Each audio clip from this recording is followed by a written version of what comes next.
Yep. And I Darkrai, am you did there. last time, right? Yes, Darkrave There did. is. Hello and welcome everybody out there in YouTube and D&D land. I hope you're all having a fantastic day today. Before we jump in the action, don't forget to like, comment, and subscribe. All of those things help us out tremendously. If you're interested in supporting our community a little bit further, consider becoming a member here in our YouTube channel. Memberships start at just $2 a week, and you gain access to some really cool emotes. In addition to that, if you're interested in playing in any of our games, we have open slots available in our Saturday weekly game, the early one in Comorder, where they're pretty much trying to find out the origins of one of their characters through a young adult series that exists in our world. Very interesting, very intriguing, and it's nowhere near as happy-go-lucky as the book makes it sound. In addition to that, we have an open slot in our Tuesday early and our Tuesday evening games as well. Both of them are their own respective games, so if you're interested in any of them, be sure to reach out and let me know. Go ahead, Bernie, tell us what happened last week. Right. So, after having rested for a short while at the old abandoned Temple of Pelor out here in the Blight Shore, we spoke with one of the mummy that was interred there, and he gave us he was actually the first chosen of Pelor, or the Dawn Father, and he gifted us with a suit of armor to help us in the upcoming battle against Eyes, the number one of the Volstruckers, and or number two. And we decided to, we were all a bit beat up and low on resources, but we decided it was best to push on and not give Eyes the opportunity to prepare himself too much. And so we ventured back out, and after a bit of searching, we found a secret illusory path that led through a canyon, or into a rather slim ravine. It was completely dark as we passed through the illusion, and we had what's his name again? Ace's character. Fulgencio. Fulgencio. He was leading us inside, and he found a small bead, which turned out to be a delayed blast fireball, and he tossed it as far away from us as he could, and but unfortunately it was not quite enough, and Lily was hit by the blast, which also triggered a rock slide that started to fall down upon us. So we rushed ahead, got ourselves out of the ravine and into a canyon. There was a bit of trouble, and we had to Bernie tried to help Miriam get out. Lily managed to teleport Miriam out instead, using Vortex Warp. But yeah, we managed to make it through there. Once out of the ravine, we saw there was a building of sorts, an old ruin, out there in the canyon, and there were a few pillars outside of it. Each of the pillars had some of eyes on them, and after a bit of deception using a bottle of smoke and Miriam's skeletons, we managed to take out at least one of the eyes before we delved further in. And we knew that we were hot on Eyes' tail, because at the most he had been about half a minute ahead of us. So after being a bit careful as we ventured into the dungeon, we bypassed first one trap and then another, and finally we made it to a central chamber where we found eyes and also a few of his minions. It was a cleric of seemingly the lawbearer, and there was also a some sort of martial art guy, a monk barbarian thing. We tried to persuade them into, well, checking their loyalty against eyes here, but that was not something they were too willing to do, and we weren't willing to spend 10,000 gold on the mercenary who was with them. Would have been well worth it. Yeah, so it was a bit of a back and forth before it eventually dissolved into combat as expected. We were perhaps a bit reckless at the beginning. It turned out that Ice had also hired an assassin who was waiting for us. And he managed to put Mirian out of commission quite early on. We had a bit of a struggle keeping Mirian alive, which we didn't really succeed at, but during the combat, his contingency got triggered, and it turned out that one of his skeletons was ordered to plant one of the life bloom leaves right next to Miriam's dead body, which in turn, well, it did bring him back to life, but not in the same form, and he is currently a bugbear. But after a bit, we finally managed to deal with all of our enemies there. Bernie was almost tempted to take into him Ice's powers during their final moments, but he decided to leave it be there, and we finally also found the hiding assassin and put him out. So that's where we're picking up right after the combat. So, you all are sitting around, some of you resting and trying to heal yourselves up, and looking at the new version of Mirian.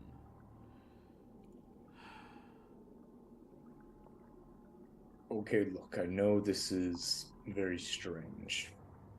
Well, I mean, you did say you always wanted to have that full head of hair. I think you got a bit more than you wished for. Oh, that's a good question. DM, now what hair does my bugbear have now?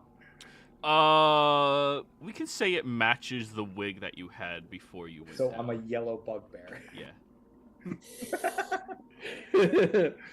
Bear.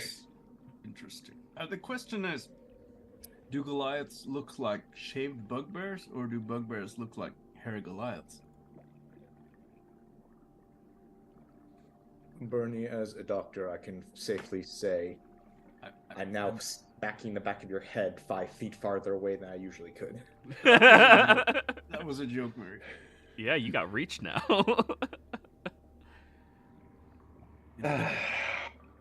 Well, I mean, are you happy with this change?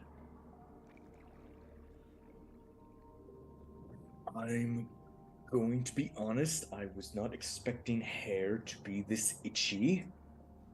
Well, I think I'm going to have to get used to it. Right. I think that's also because it's all over your body. Yes. Including the back of my knees. Oof. Hair. You're going to be spending a lot on shampoo.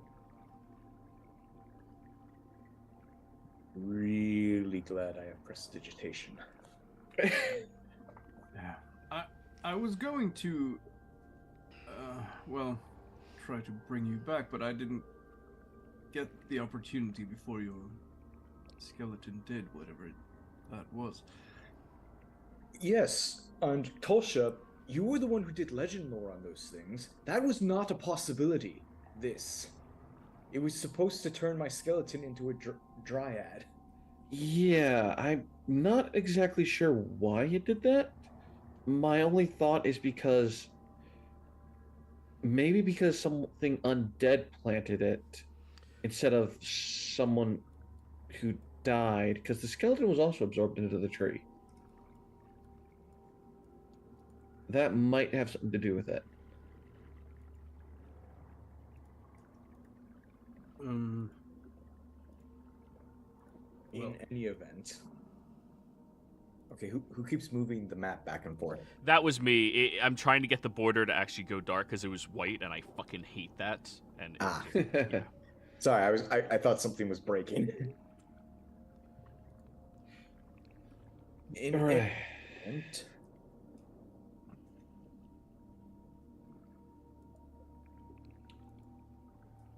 Miriam, how about you spend some time looking over everything? I would love to, but this transformation has mentally drained me. right. Well, I think it's fair to say that we're all a bit drained at this point. But we are alive. Yes. The question now is, what do we do with this fountain? Can we do anything with it?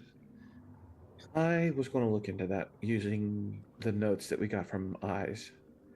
If you just give me a bit of time, I'll try and figure out what is going on here, and then we'll need to. I'd like to attempt to reconsecrate these grounds if they've been desecrated. Right. Potentially, the fountain is the reason they are desecrated. Bernie, you were in its aura with Eyes. Can you explain how that felt?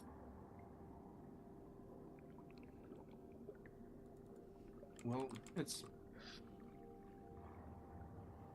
a bit strange. I haven't experienced anything quite like it. Not the fountain itself, but when he died,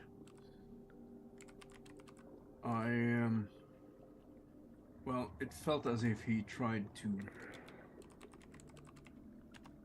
take all of what I am, my very essence, if you will, and draw it into himself.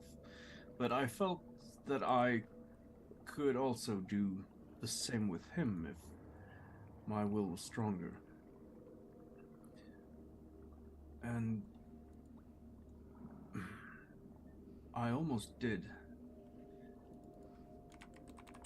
And, well, I'm glad I didn't, but I don't know if that is, if some essence of him or anything might still linger in the fountain. I'm not that, well, I don't know really anything about how the arcane works. But if it is as you say, and that this fountain is the source of the desecration, then we might be better off simply destroying it. Although I will say that I have been holding out a slight hope that I might be able to regain some of my youthfulness. Judging from your description, I think this fountain is not what any of us thought it was. It appears to be a type of ritual sacrifice site rather than pulling the energy of the land. We'll know more once Tulsha goes over Eyes' notes, but once... And he, cracks his back. Not used to the extra vertebrae. Once we've rested, I think Tulsha and I should thoroughly examine it to make sure whether or not how it's tied to this place. Right. Well, we're not currently under any particular time limit, but Well, we know that Trent is out of commission for about a week or 7 days, because that was a few hours ago for Right. us. 7 days exactly for you guys. so. And- We should take the opportunity during those 7 days to do anything we can that would be helpful. Yes. Before I forget to do this, I'm going to use a third level spell slot to send a message, to do sending to Uladon with just 2 words. It's done.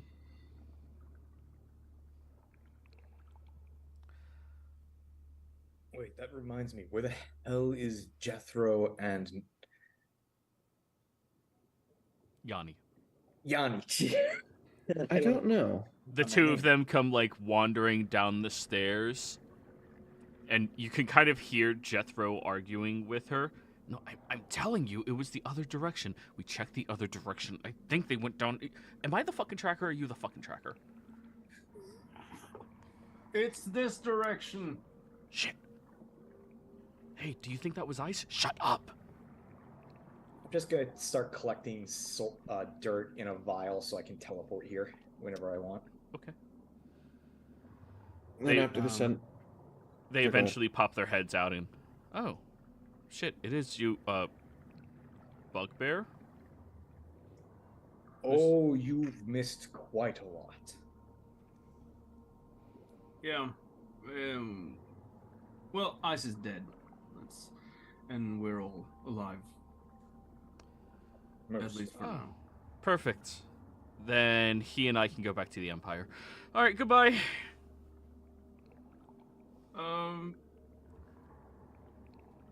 Yeah, fair enough.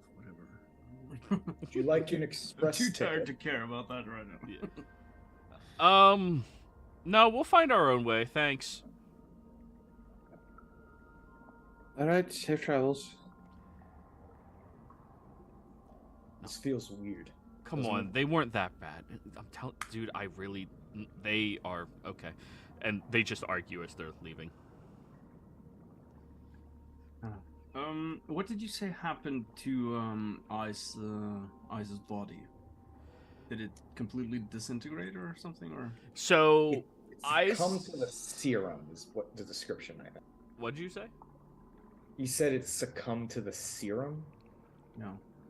So, the body pretty much completely dissipated after the struggle war between you and him, Bernie. So Right. yeah, the body's pretty much gone. Damn it. Well, if possible, I know you may not be able to do it today, Tulcha, but if we could speak with these other people, at least the priest, I would like to know a little bit about. Well, it would have to be tomorrow, yes. Right. Well, Wait a minute. Didn't we have a whole talk about dispelling the bomb? Yeah, in the his- head is still there. The body was Oh, the head. destroyed. Okay. Yeah. Sorry, my brain didn't. Yeah, you associate guys it. did get the head and you dispelled the magic inside of it so it didn't explode. The body is destroyed, though. Does the head have the teleportation tattoo somewhere on it? No. Damn it. Why do you think the body's destroyed? New contingency put in place. A wizard should always have more backups than one backup. Right. You guys rest over there. I'm going to look through his notes and try to get a feel for this fountain. I'll crack open the book that Eyes had on the fountain as I start walking around and examining it. All right.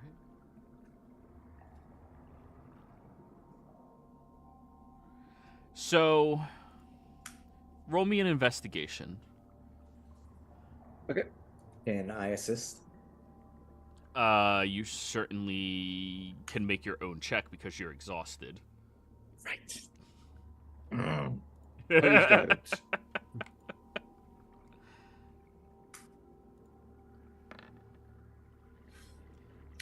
Thank you, Otis. I'm going to re-roll that. Yep.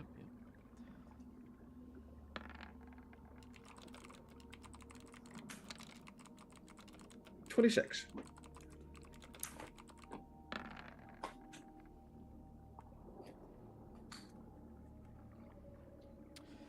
So, you can read all languages, so you're good on that. As you are reading through his notes, you're taking the time to decipher his specific code that he has. Yes, you can read all writing, but ciphers are things that go around magic intentionally. Luckily, though, you have some insight into this cipher already from deciphering a previous one. And you start to write out the entire, well, code itself, which is admittedly very complex and difficult to figure out, but you managed to do so, Tolsha. It's going to take you probably a full day, 8 hours, to write out the cipher, and then to transcribe the notes to be readable would probably take you another day or two. Okay. With that now in mind and knowing that I can, I'm going to then focus on examining the exterior of the fountain as well and the interior. Okay. Going around the exterior, there seems to be a lot of arcane writing. Arcana check? And guidance. 11. 11. The complexity of this, Tolsha, is beyond your mind. Whoever constructed this objects had a tremendous amount of power and magic that goes beyond the current limitations of your realm. Sorry, go ahead. So, as you're trying to read and figure out, there is one portion of it, which seems to explain a trap, but not like a trap of like not a trap as in like a safety precaution, but a trap like captured. It's very strange and surreal to you. You're not quite sure what any of this means. It's weird. Would I be able to tell who the builders were based off historical knowledge? Oh, yes. Like what race they were? Yes. A combination of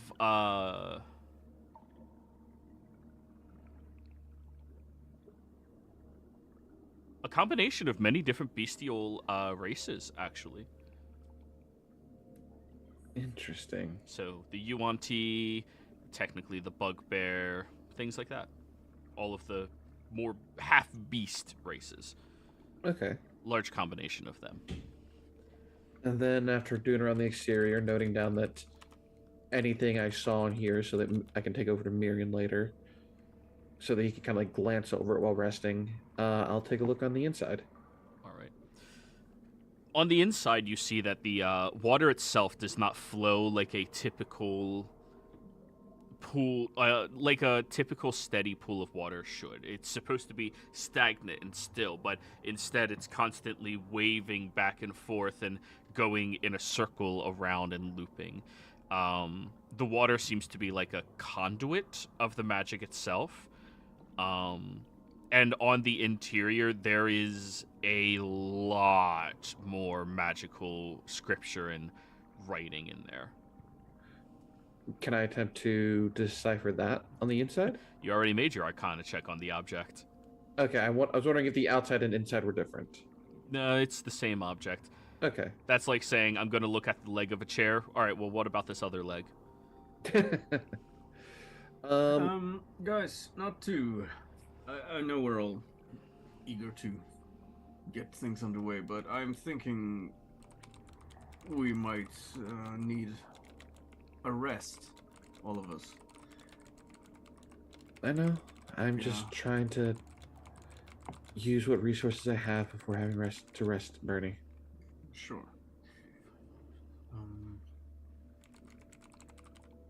All right. Yeah. I'm just gonna go around like securing the area a little bit. Lily will accompany you.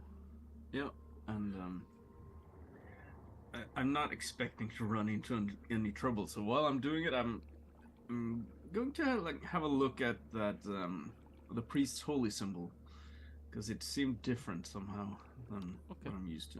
Roll me a I'll use, religion. yeah, and I'll use divine sense on it as well.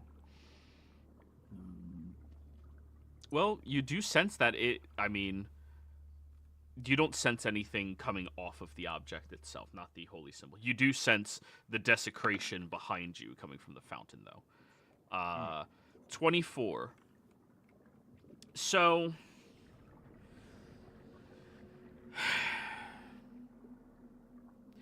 looking at the symbol, you can clearly tell that it is meant to be assumed as a holy symbol to the lawbearer.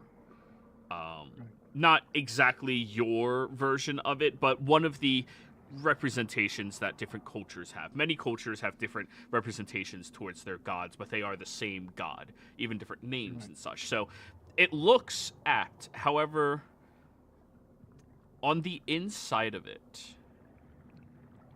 when you flip it over to the back, the caved in section where it's like pushed out to warp and change it, you see that there's a second symbol hidden in there. Very well hidden, in fact. You almost didn't even see it.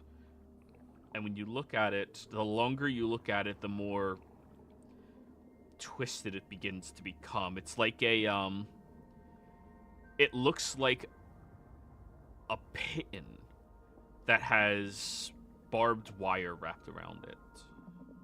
And it, like, keeps twisting as you stare at it longer and longer. Does that remind me of any specific other form of deity, or none that you've encountered yet? But it does remind you of trickery in particular. Right.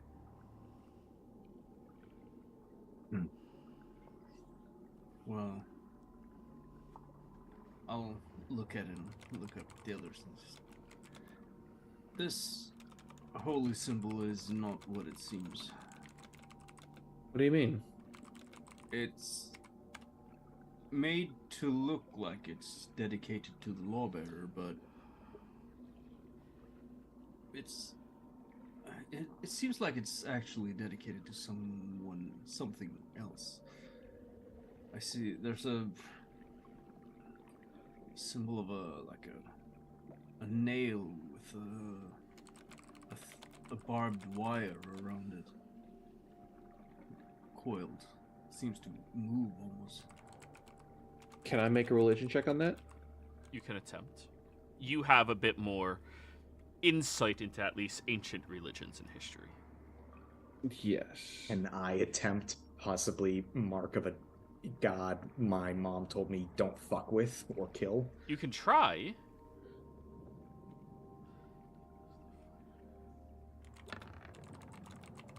The guidance.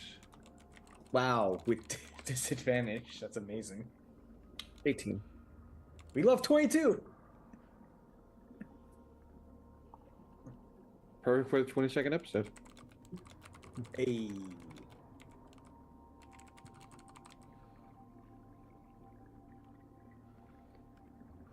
Tolsha, unfortunately, on an 18, this does not look like any particular holy symbol that you can discover. All right. That you are aware of. Sorry, I need to close YouTube chat. I'm trying to focus on the game. Whew. Right. However, Mirian,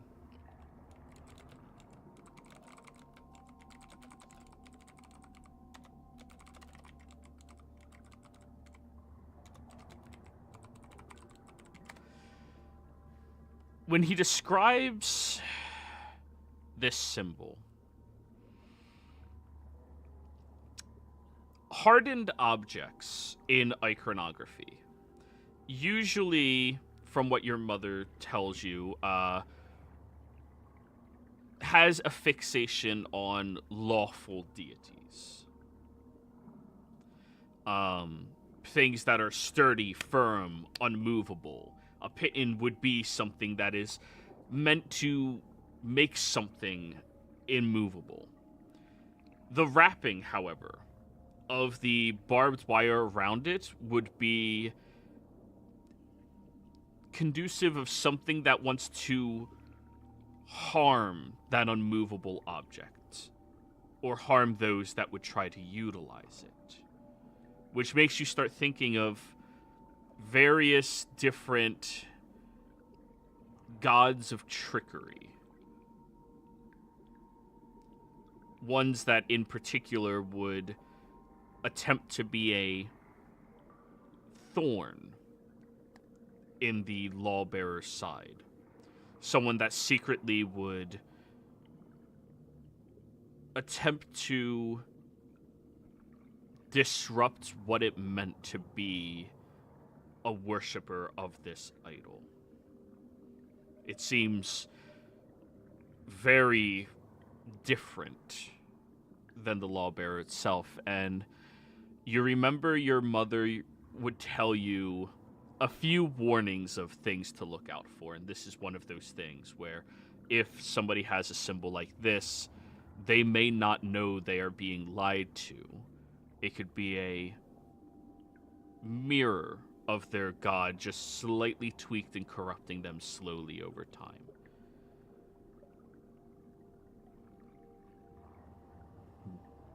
But you don't know a specific god.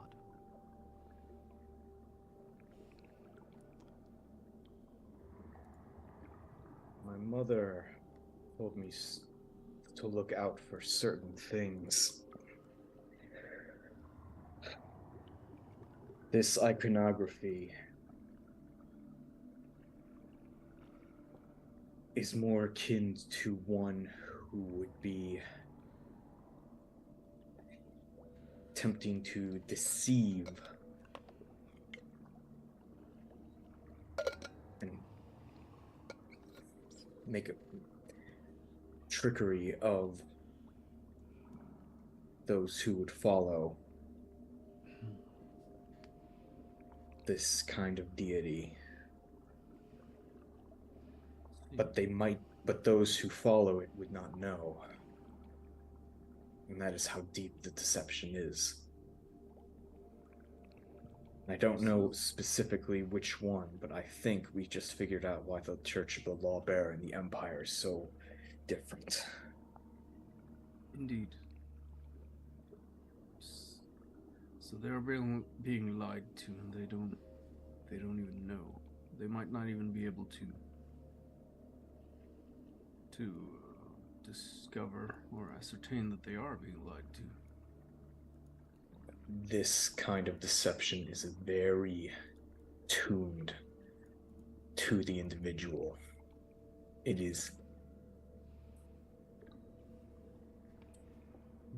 is akin of taking a mirror and just slanting it sideways. Everything appears to be correct, but it's just slightly off. You wouldn't even realize anything's wrong if you weren't looking for it. You might need to bring this to Vasselheim. Or you're, at the very least, the leader in Tal'Dorei. Right, and, well, I'm thinking Nicodrons might be a good place to start, but, yeah, we'll have to look more into this. So it's likely that the priest we fought here, he's believed himself, as it actually did seem as well, that he was a follower of the Lawbearer. Most likely. The odds that they have any idea that they are being deceived is quite... How often does the average follower of God double check, question the doctrine being preached to them? Too few times, I think.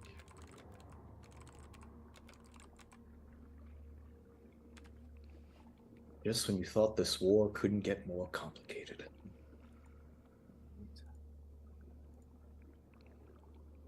Well,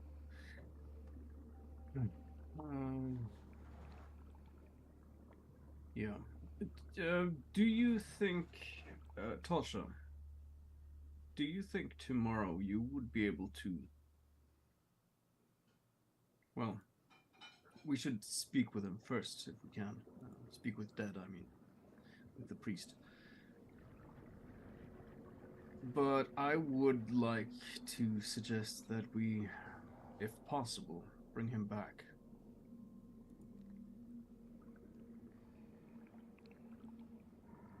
Miriam starts gentle reposing all the bodies to make that an attempt. Well, you can gentle repose Muscle, but he was kind of decapitated by Bernie. I'm talking about the priest specifically. Okay. Yeah, he said all the don't care bodies, about but the other guys. yeah, Muscle was. You did say decapitation, like. The priest was burned alive. Remember? By freaking napalm. He was still burning until he became ash. Yeah, the body's kind of gone. Oh, right. Right. Yeah, you guys. Yeah. Now, I'm not strong enough a necromancer to pull from ash. No, I would need still parts of the body, but it is concerning that there's a hidden god in the Empire that's causing this stuff. It is very concerning. I'm going to go over to the ash pile of the priest. Uh-huh. And kneel down in front of him and in front of it. And bring out my own symbol of the lawbearer. And I'll start doing a ceremony to give him a funeral rite in the name of the lawbearer. Okay. And I'll just say, I hope you can rest and find the truth in death that you did not find in life. And on my honor, I swear I will try to rectify this deception.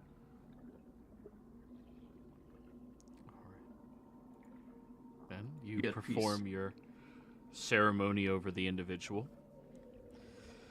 To reconsecrate grounds, Joey, would I need hollow or... Okay. Yeah.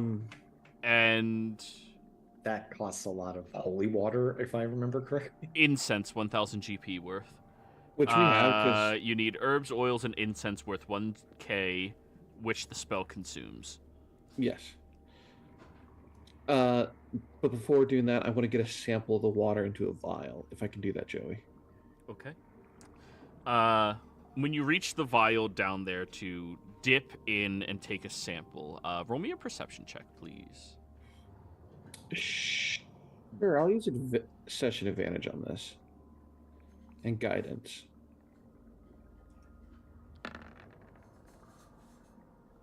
And guidance. 20. Dirty. Okay. As you're trying to get a little bit of the water into the vial, you gaze into the waters itself, and you begin to see shapes forming inside of it. You see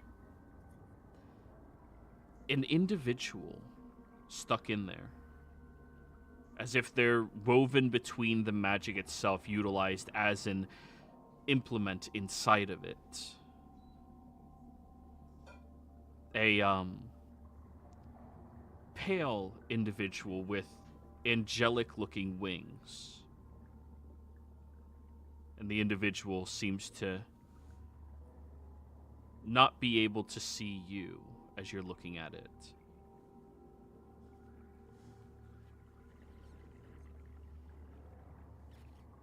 Does it look like I could reach down and attempt to grab them? You can try. You know what? I'll give it a shot. You stick your hand inside and you just move your hand through what feels like water. Static riddled water, but water. That section of the magic that had trap on there, could I go over to that and attempt to dispel that section? You can fucking... Actually, no, you can't try. That's... No. I'm not even going to create a DC for that. No, you can't. I'll say you attempt to, but the magic riddled around it is made to be non-interactable by such mundane types of spells. Okay. I'm going to... There appears to be someone trapped in the fountain. What? Angelic features. There's wording on here that mentions trap on the exterior of the fountain here. Wait, didn't we... The one that we found in the ruins of Draconia, didn't that also have a trapped celestial? That was a singularity, yes, but... Right, but what if this fountain actually is a singularity? It would also explain why they were here. I mean,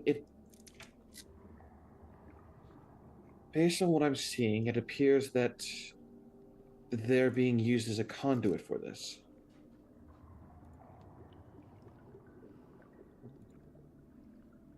I'm wondering if that's the source of the desecration.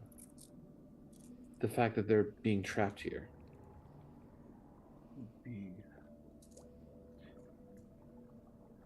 Or it might be What were you saying, Bernie? It might be the celestial itself that is also the source of the desecration. As we know, they can fall from grace. It could be.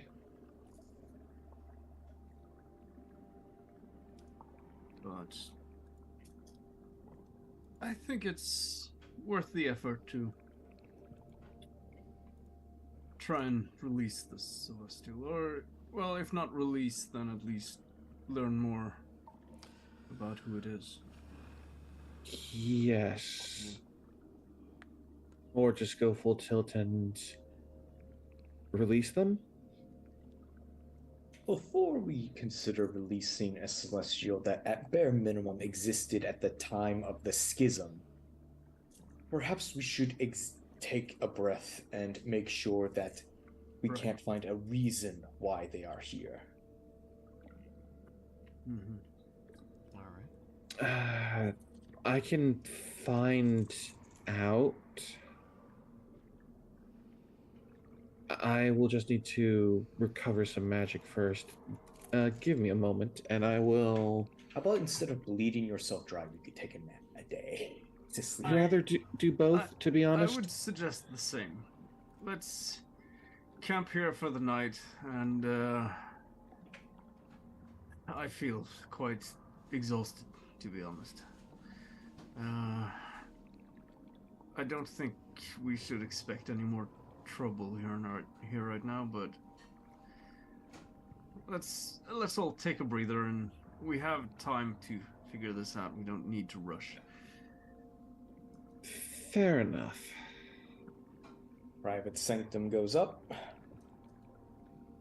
Alrighty. And and by the way, as part of the ceremonial, I'm going to scoop up just a small sample of the priest's ashes and put him in a bottle of holy water. Okay. Well, it used to be holy water. Right. I'll pour it out on the ashes as part of the ritual and then scoop it up. Alrighty. Miriam also collects the body of the muscle and the assassin. No one minds if I take these, right? No, I don't mind.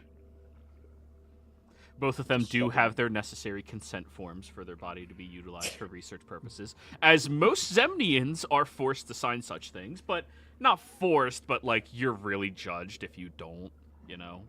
Like an organ donor. Yeah, like you're really, like you're not using it. What the fuck? Like, really, dude? You're not gonna help? All right. So, just to reiterate, do we have who are we able to use Speak with Dead on? Muscle, assassin, Okay. Eyes. ice. You still have the head of ice. Okay. So you just need the head, and doesn't have to have. So all long the it has a functioning jaw, you may use Speak Okay. with Dead with it. Right. Alrighty. Well, you all lay down and put up your private sanctum and take your watches, I presume, and go to sleep. Yes.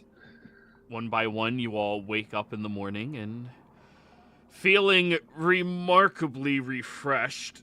Oh, Miriam, it is so loud when you wake up now. Your vertebrae just straightening up is just a crack, crack, crack, crack, crack, crack, crack, crack, crack, crack, crack, crack, crack, crack, crack, crack, crack, Ooh, crack, ooh. crack, crack, Oh. pop. Oh, I'm not used to this. But you do So feel many extra significantly better. joints. You are no longer exhausted.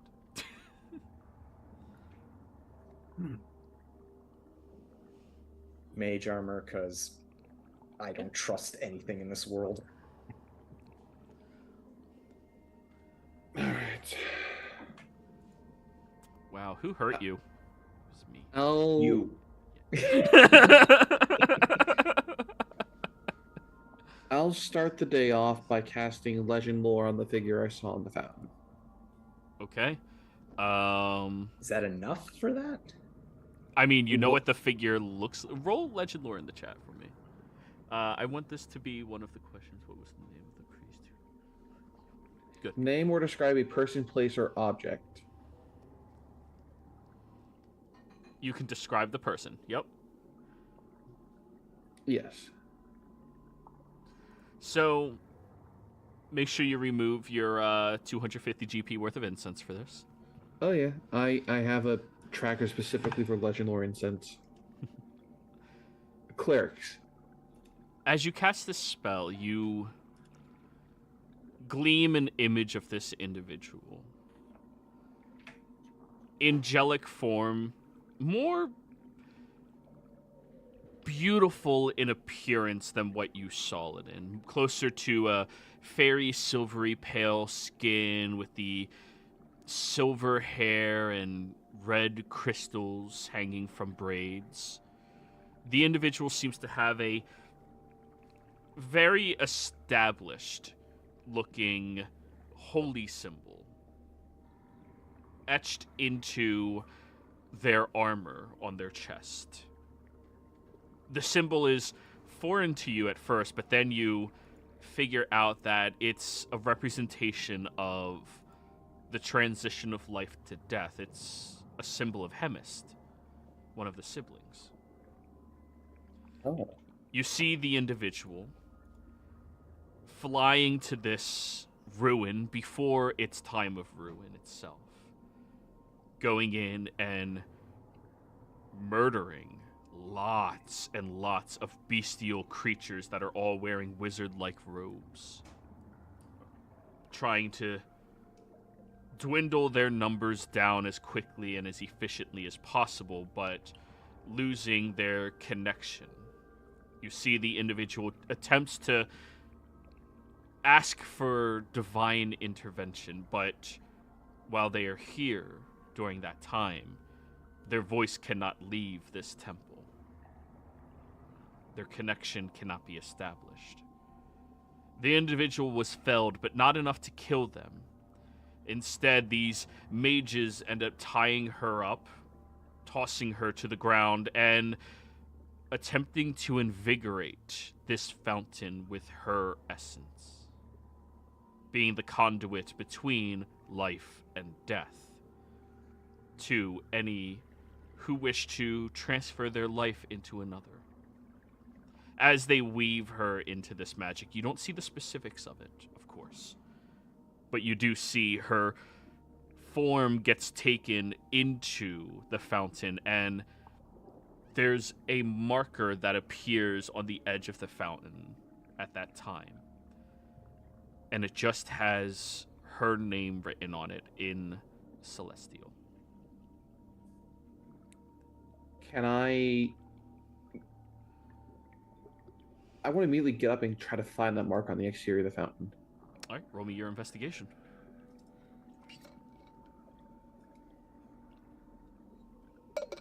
Miriam, help me find something real quick. All right. A name in Celestial in the fountain. Okay, I can was recognize. Oh, you were Bernie? What were you trying to say, Bernie? Yeah, I was saying, what are we looking for? I'm going to assist. Okay. But yeah, very. And then Lily assists, and everybody's assisting. And Lily actually knows Celestial. He might actually be a better choice for this. I and- don't speak Celestial. First off, do any of you have proficiency in investigation? I do. Then you can assist. All right. You need proficiency in the skill to help somebody else with the skill. Yeah. Okay. Or else, how are you really helping? You don't know what you're doing yourself. Yeah. Alrighty. So, go ahead and roll, Tosha. And guidance. 22. You go over to the side of this fountain where it's supposed to reside. However, portions of the exterior of it have crumbled away.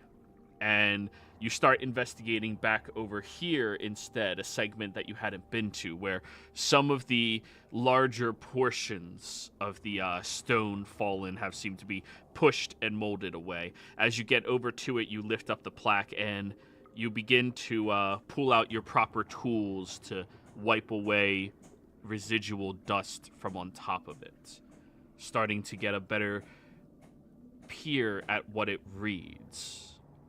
It takes you about 10 minutes, since you have to be very careful. This is an ancient relic, of course. But at the end of it, you can read the name, Undeadu. Undeadu. As that is said, Undeadu, you can hear your name spoken.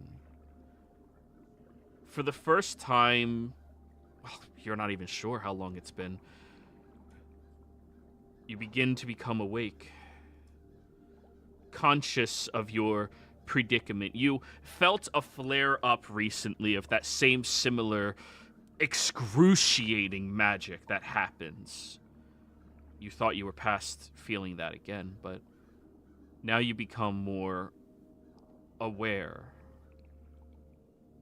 You still can't move freely, but when you open your eyes, you can peer through the waves of water that entrap you as the conduit. You can see the sun in the sky. This temple, the one hidden away that you had attacked long ago. It's weak now. Its control is very little by comparison of what it was the last time you had your eyes open. You can see the sun, and you can see shadows moving around as well. What would you like to do, Undeadu?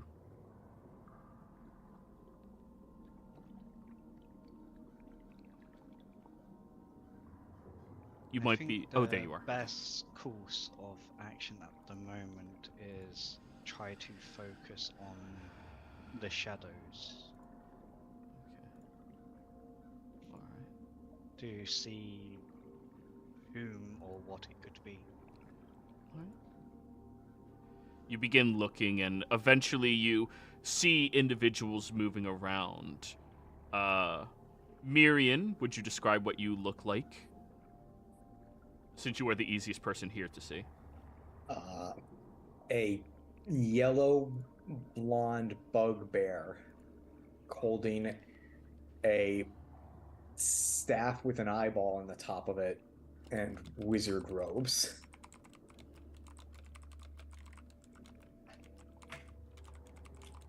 It's very discreet.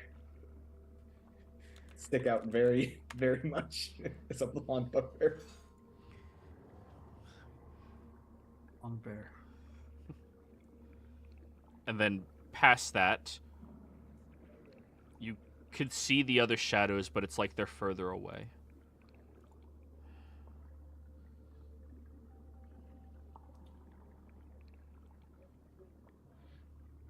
Am I able to attempt to form a crack What do you mean? to escape the binds? You cannot physically move any portion of your being right now. Okay. The only thing you have open is your eyes.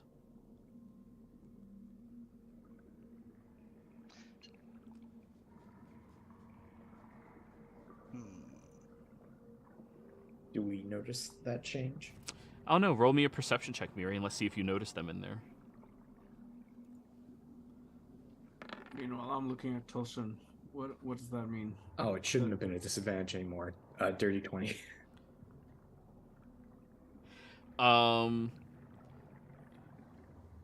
dude, does your name have some otherworldly meaning?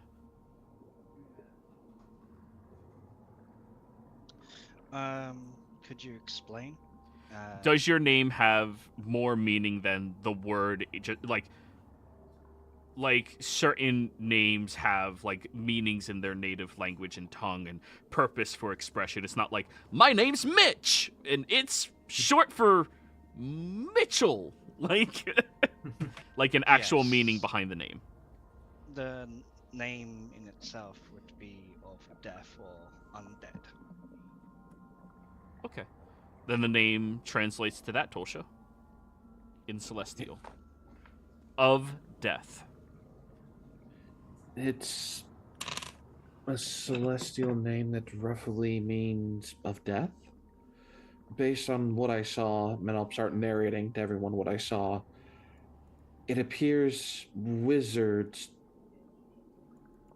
bound them to the fountain to act as the conduit for the magic itself of what you experienced, Bernie. By what I saw, they are not willing of this. And they are awake. Miriam points to the fountain. Gonna start walking over there with hearing that. How do you know? I'll walk over as well. Tolsha, please describe yourself. At first it appears to be a human with black hair and that's partly purple and green. The further down it goes, kind of like stems of like a plant in a way. But then you notice juniper green scales that are flecked across parts of her skin and hands, wearing a piece of plate mail, and notably has a twisted walking cane in one hand, which is... I will let you know, Undendu, that walking stick, that's Sister Vusi's. You would recognize it anywhere.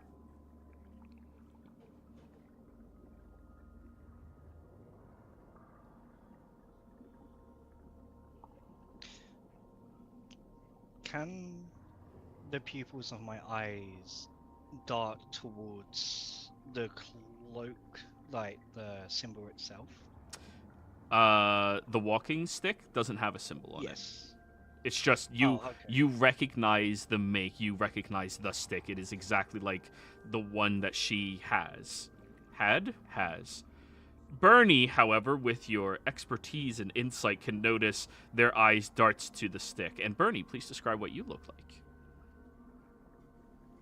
All right, so Bernie is a fairly he's a little bit below average height for a human. He's not human. He's a tiefling, but it looks like his horns have been cut off, and by the looks of it, quite recently as well. He's wearing a. You said it was golden, right? The plate mail. Yes. Yeah.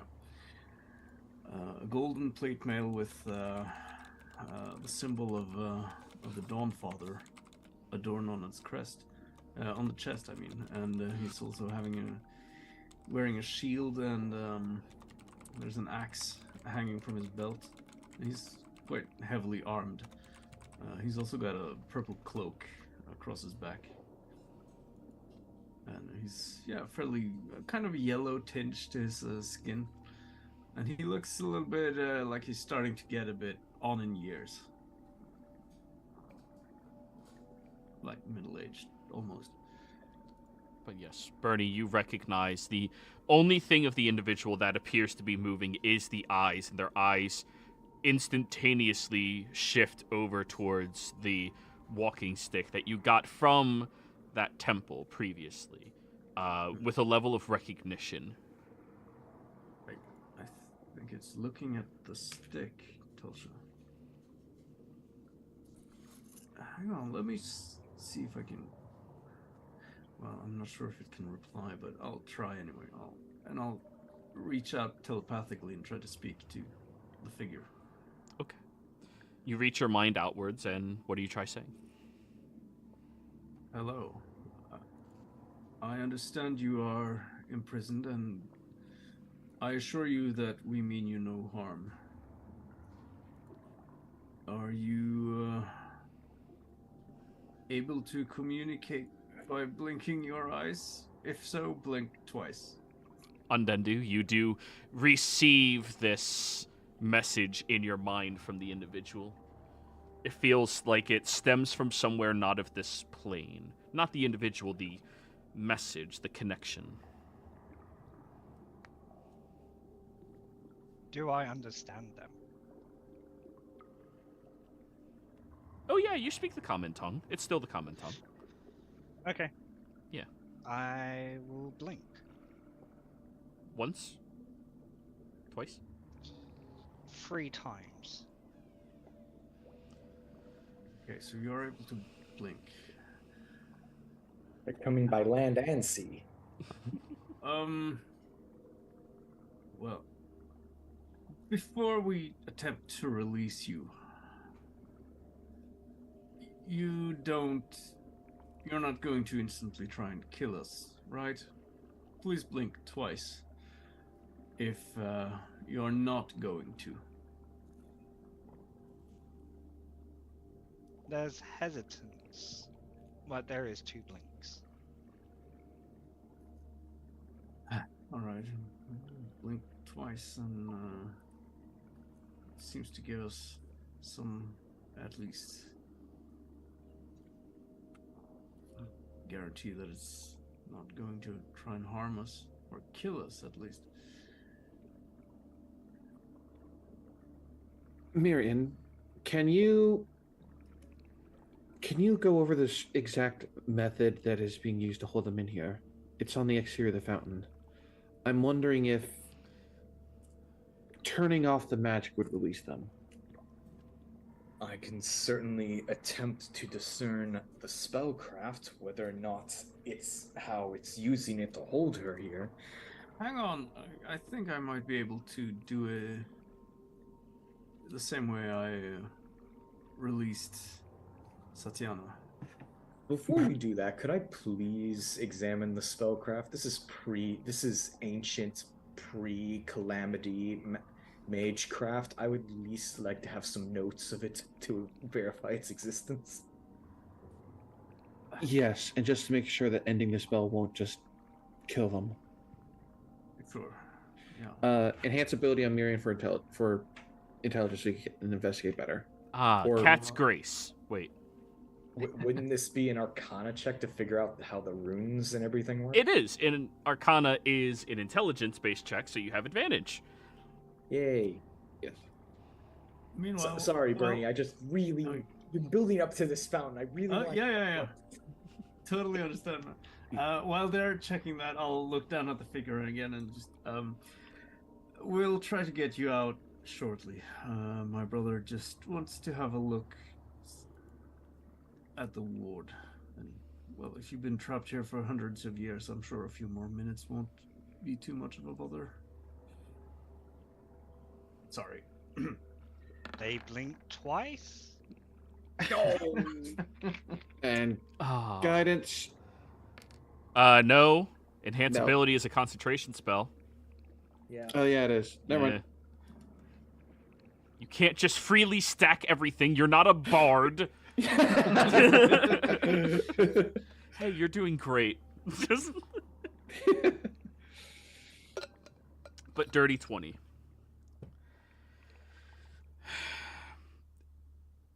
Mirian, there appears to be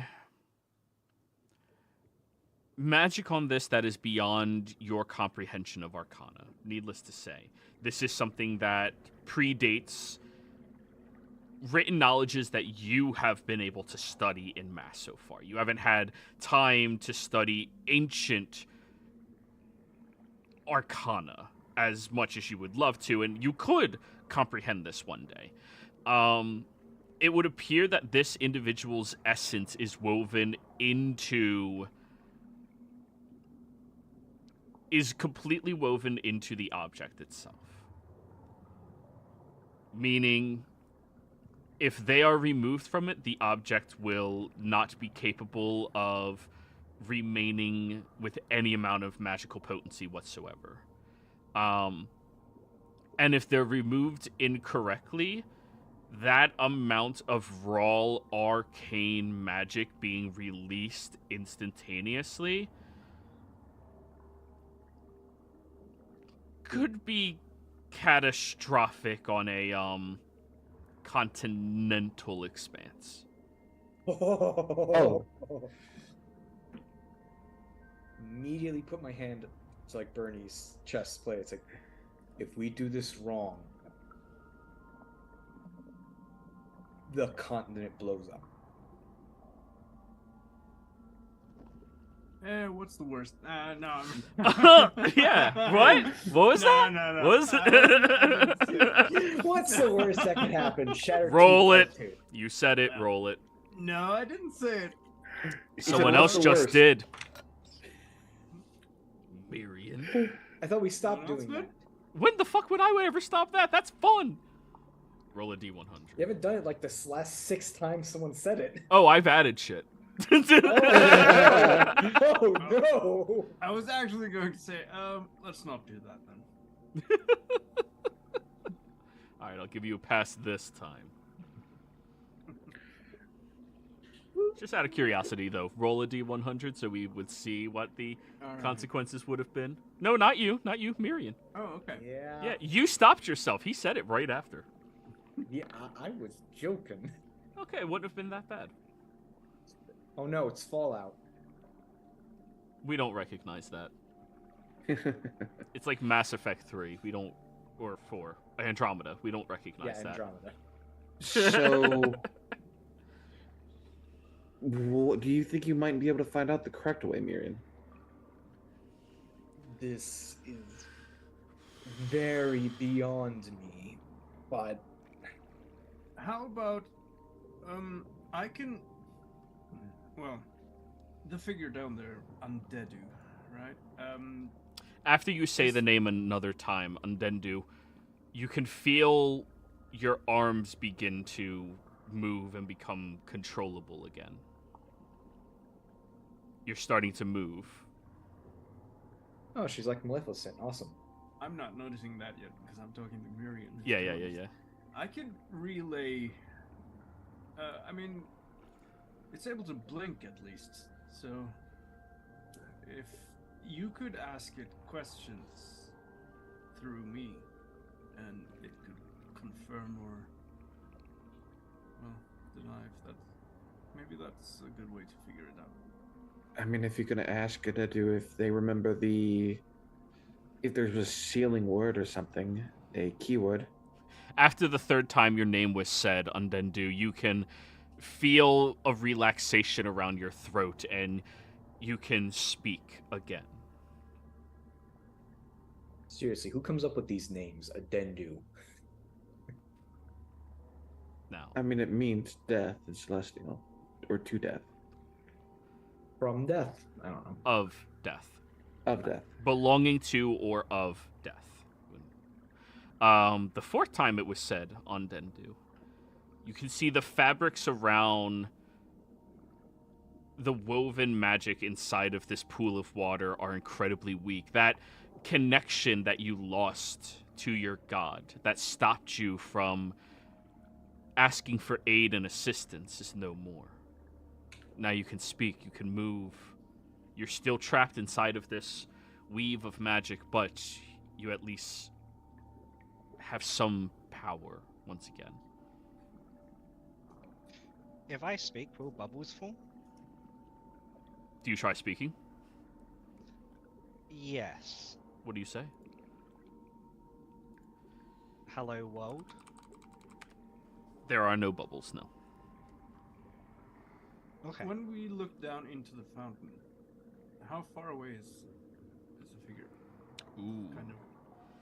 It's difficult to see the depth, because the depth of the water only looks like it's about a 3-4 feet deep. But the individual, despite being somewhere inside of it, seems like they're impossibly far away. But you do see them mouthing something and their body freely beginning to stretch like Miriam was this morning. Hey, it looks like it's managing to break loose somehow. I want to break free. I'd like to try something a bit stupid, but might work. Sure. Can I take the weapon of Glyphson and the cane of Lucy and just dip them in the fountain? Oh, that's an interesting proposal there, Chief. Neither of them are living. Yeah, you do that. Dunk. Just to see if perhaps having two conduits might help. Yeah. You stick your focuses in there and nothing seems to happen. Okay. Could I reach up to see if I can touch it? All right. You begin reaching your hand, but it just... Your appearance manifests inside of the waters, but you are woven in between. Not exactly in the water itself, but between the composition of it. Inside of the magical weave and makeup and composition. You are someplace other than this physical location, but you all do see Adendu reaches, but the arm does not seem to get any closer to any of you. I'll try and reach my hand in response. Okay. Miri, do you think plane shift might get Adendu out of there? Remember when I said that if we do this wrong, the continent blows up? Would it blow up if there's no magic in this area for a time? When the magic comes back and the linchpin holding it together? Most likely, DM. Is that a true statement? You have no idea. Okay. 20 is good, but this is Arcana you... Beyond. Yeah, like, if you had months to study it, you might be able to figure things out. With that 20, would you... I know it's not much. If we attempted to try to, like, Indiana Jones, switch it with something conducive of this kind of magic, potentially would that avert a giant explosion? I know it's want bad, to say yes. However, the sheer task and scope of doing this is near divinely impossible. As in, a god would have difficulties achieving such a quick, instantaneous feat like that. Not a mortal person. And for scope of difficulties, 25 is a near impossible task for a normal person. What if we were to say, use a certain sphere to pull them out? Use more details? Sorry, the dimensional singularity. We'd need to go back and get it. Well, Bernie has to return his armor anyway, so. Yeah, we're going back to the temple. I'll pull my arm out of the water again. And hey, Miriam, maybe can you do that? What does it call it? The messaging thing that you. The paper? Yeah. Yeah, no. I mean, like the word one. Spoken. Yes, I can cast this spell message. Oh right, yeah. Maybe you could try that with the person down there. All right. That Okay. would be able to respond, right? With words. As long, depending on what kind of plane this is, technically. Just gonna post message and chat because it talks about a barrier. Yeah, no, there's definitely enough magical barrier that would stop you from doing that. Yeah, no. Yeah. That's too Bernie's much ability magic. cheats. Yeah. Maybe dip your head in the water. Hey, how's it going? Oh, wait. Hey, how's it going? Actually, that's a good question. I'm gonna attempt to reach the water and try to connect with the fountain itself. Okay. Roll me a wisdom save.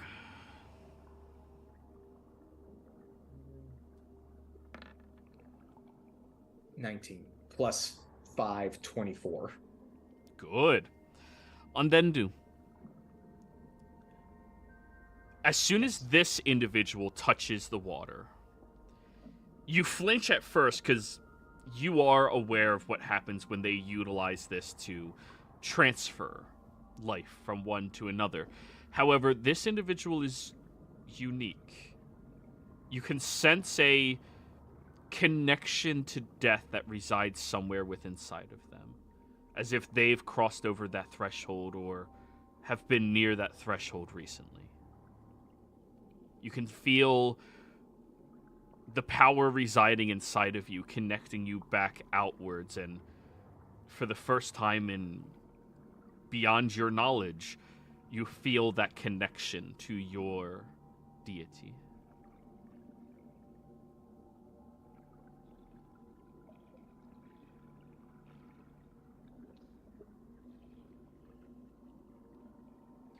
You have your abilities back.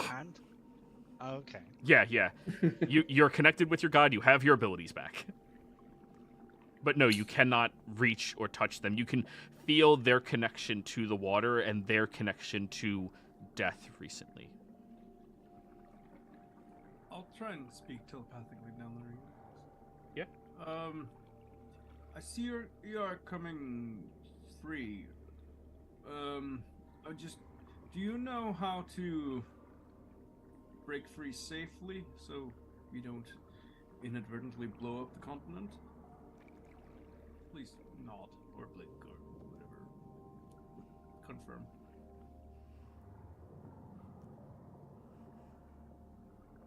I do not know how. Bernie, of course, you don't hear that. Your thing is one way, right? Yeah. Yeah. But you see them say words out loud. Can anybody read lips yet? I don't think so. Not in this party. No. Okay. No one has observant. I love it. I can't Clearly. hear you. But I can see you. Barely. May look towards your way then and shake their head. Tulsa, I have a very stupid idea. I also have a stupid idea, but go ahead. Wait, do I feel that connection? With your wisdom save, you were successful, so yes. If this is a celestial of the siblings and you are connected to Mamavusi, can you put your hand upon me and try to reach out to her so that she can reach out to them? I can try. My other idea was planar ally of an attempt to call Hemist.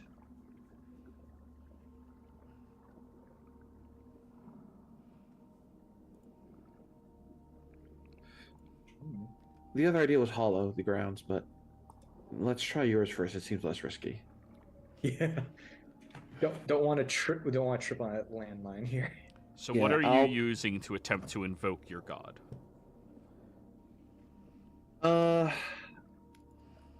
I am going to be focusing on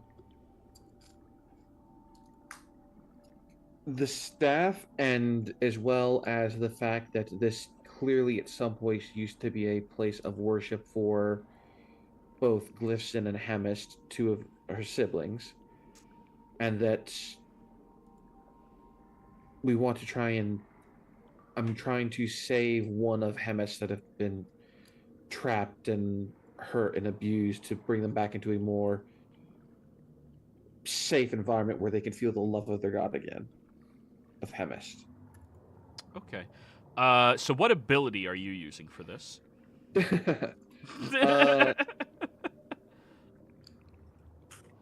Spell-wise, because Divine Intervention is still on cooldown.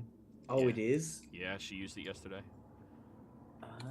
I'll attempt to use Commune for it then. All right, roll commune in chat, please.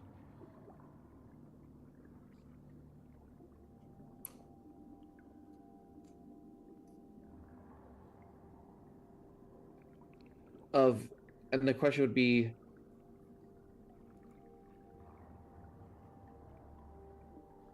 can you help me save them?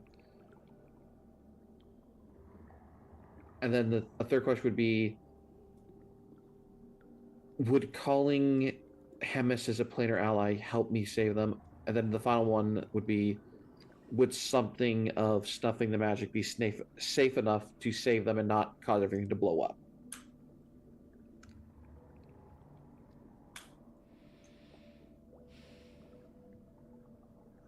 I would like to say this is a very interesting way to introduce a party member. Thanks. It is. It is. Very is.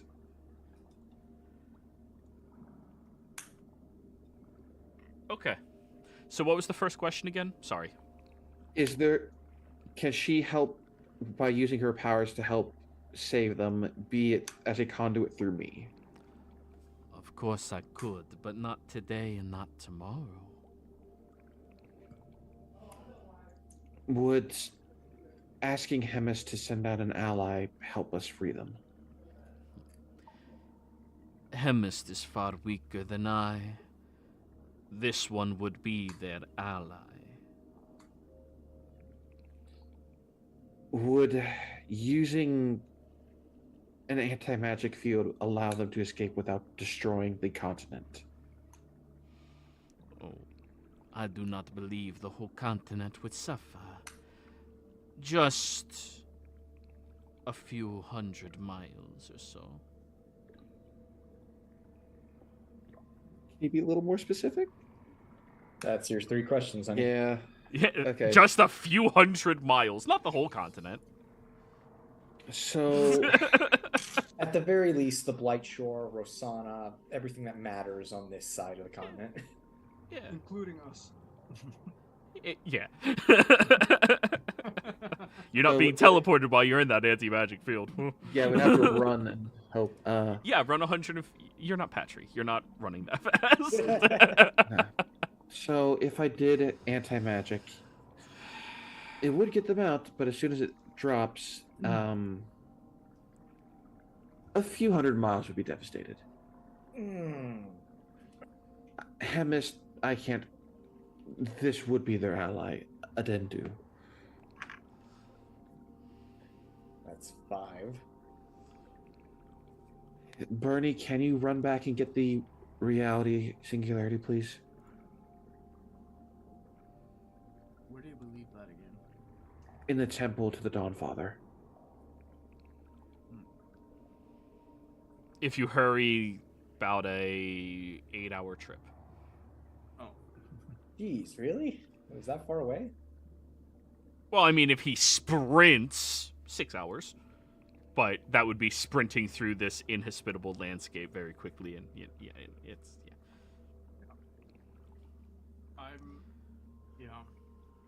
I'm actually good at traversing long distances on foot.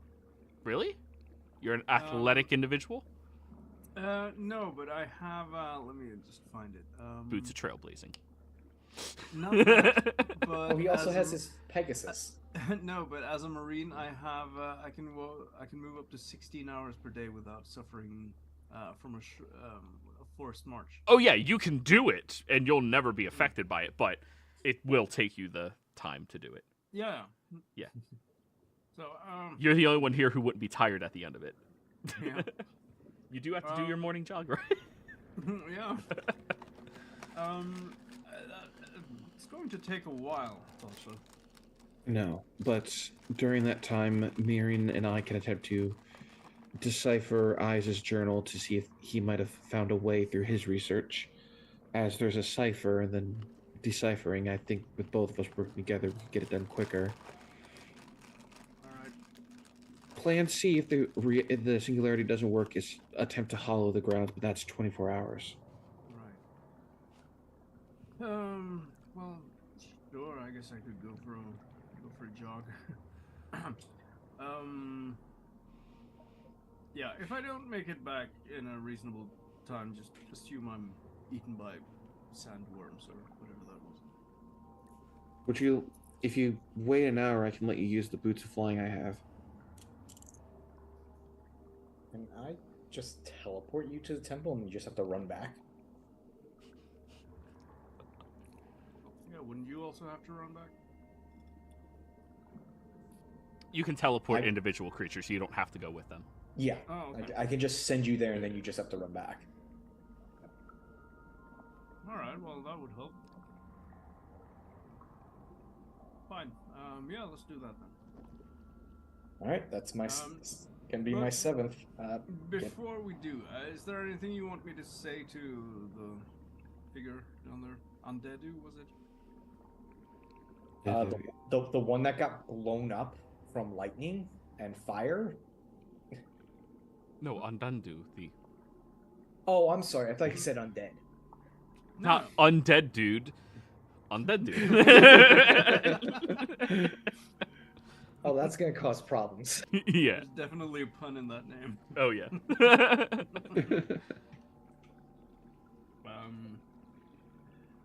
Yeah, all right. I'll just say something, and as I'm saying it out loud, as I'm thinking it as well, telepathically to her. Yeah, we're trying to get you out. Undeadu, was it? My name is Bernie. This is Telsha and Miriam.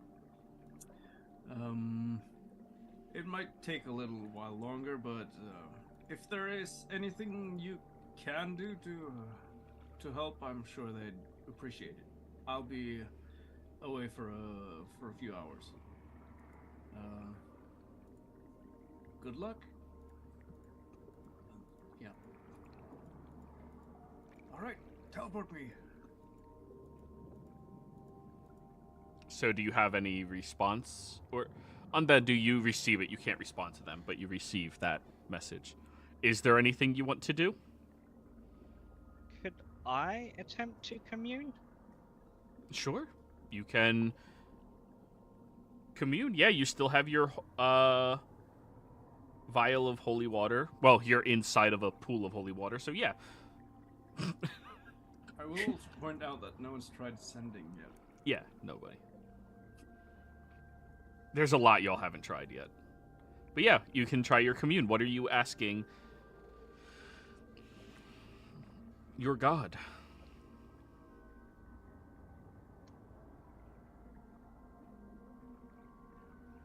Is everything okay Is there any way to aid me out?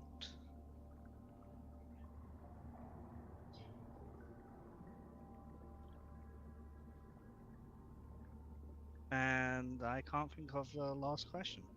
All right, well, you can. You don't have to ask them all three immediately. You can ask one, another, and the third. So, first one, is everything okay? Ondendu.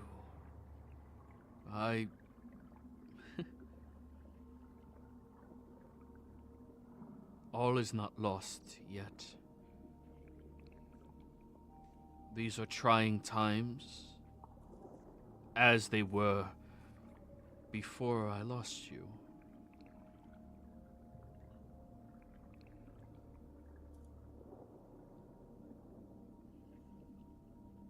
What was the second question? Is there any way to get me out? Channel me. I will give you what power I still have to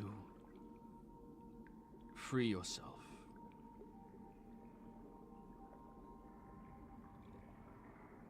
Will that harm you? It will weaken me, but you will strengthen me after. I hope.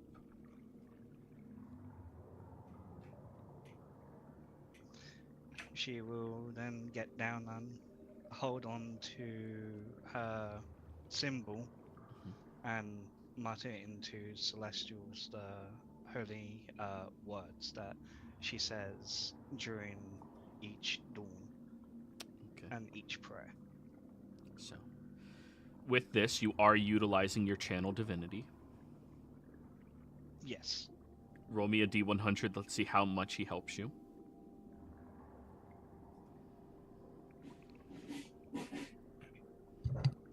Come on, blackjack.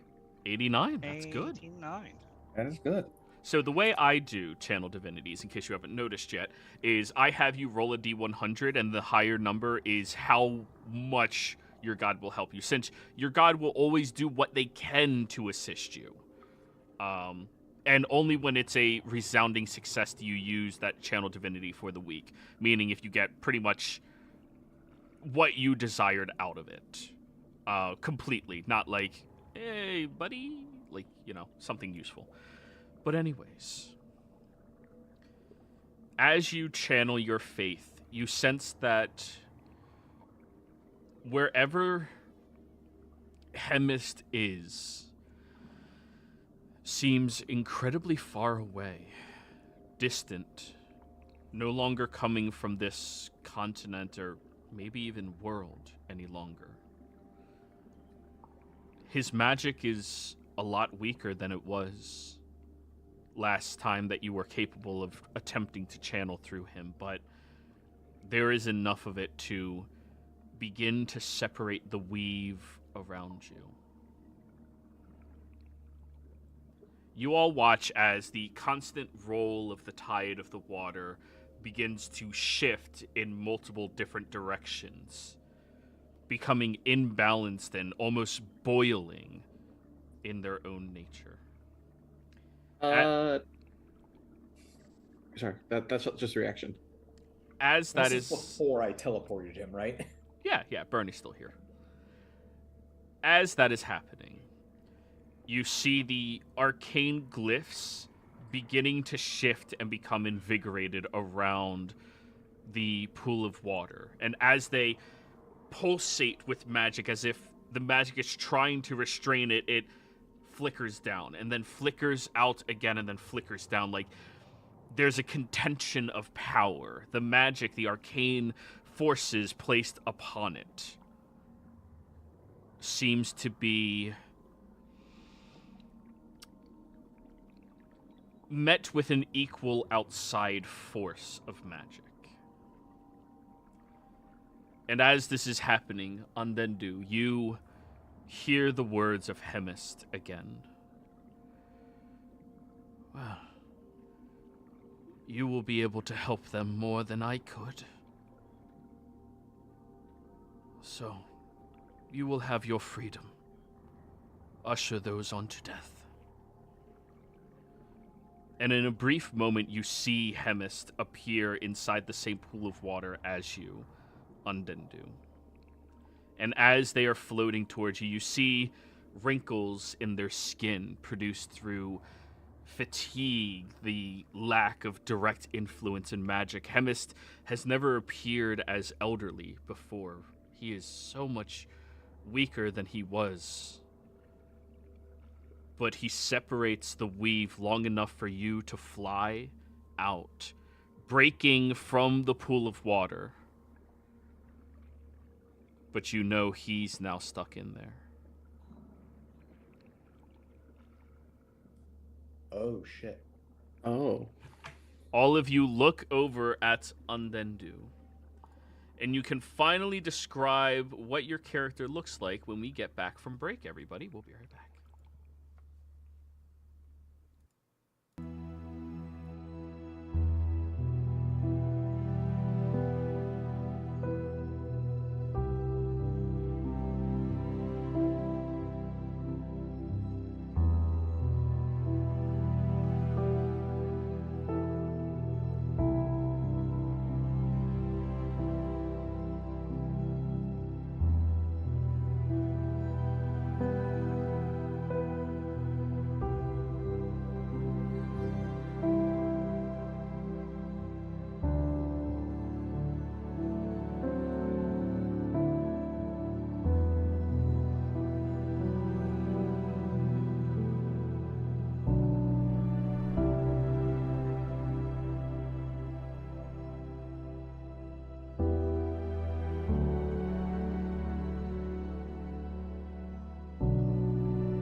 We're back.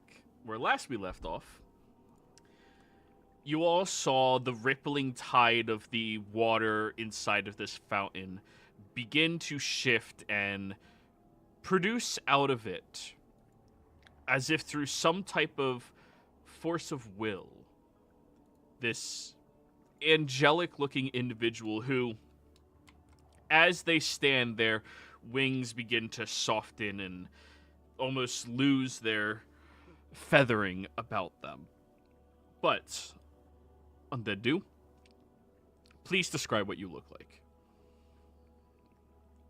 At this moment in time, they would be roughly around 5'5" in height, wearing regal-like robes that drape all the way down to the ground, covering what was their armor.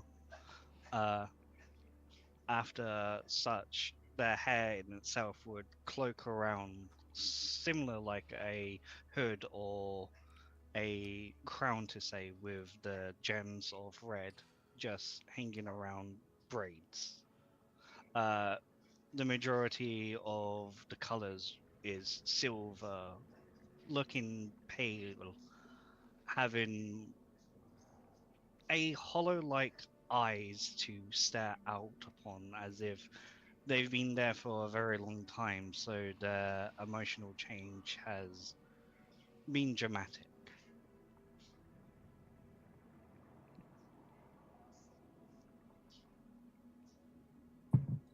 Hello there.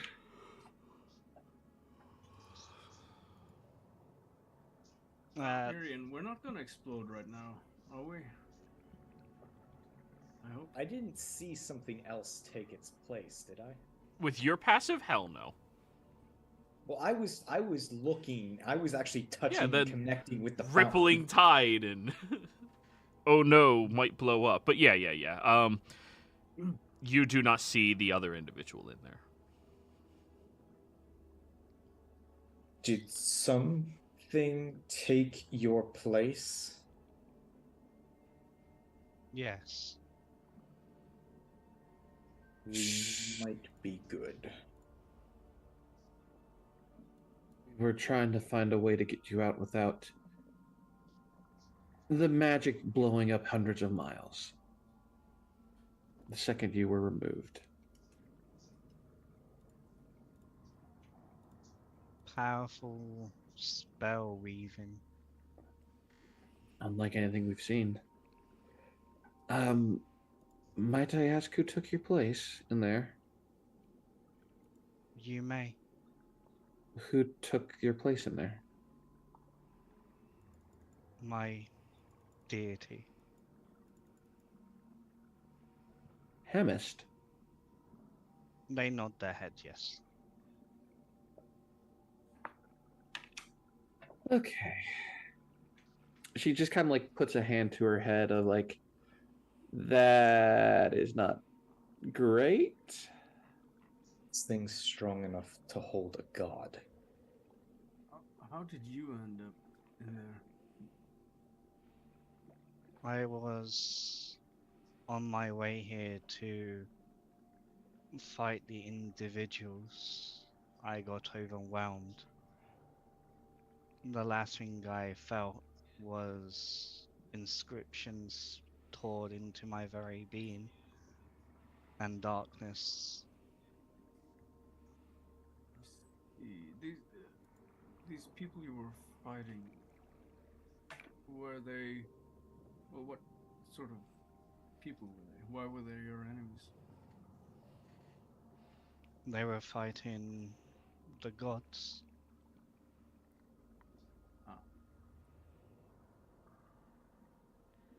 So this was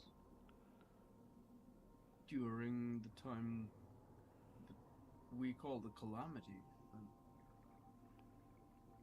I do not know that name. I think this might be before that. Back when...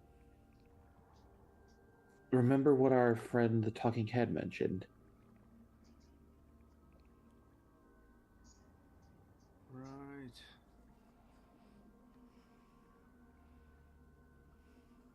But when I was speaking inside, my lord felt distant,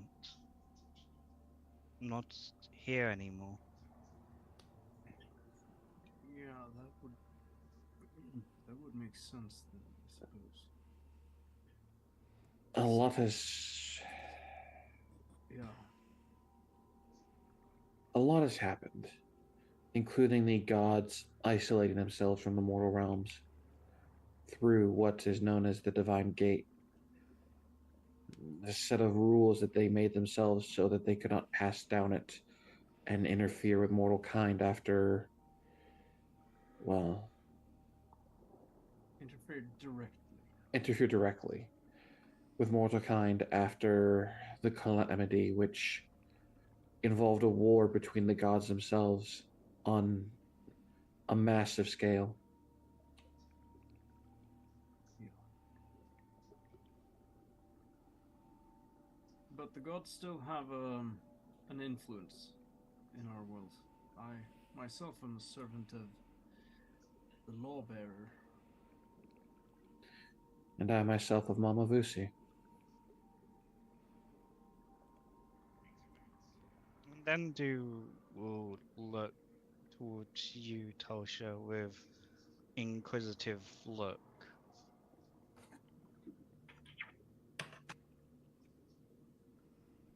I do not know of this Mama Vusi, only a sister. That's could be what she used to call herself back then. She is the sibling of Glyphson, Hemist, Aubrey, Camille, and Corinne.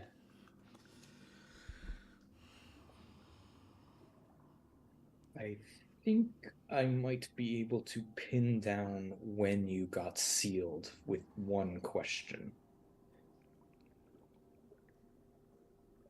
I will answer as best as I can. Who is the god that watches over the transition of death? Hemis.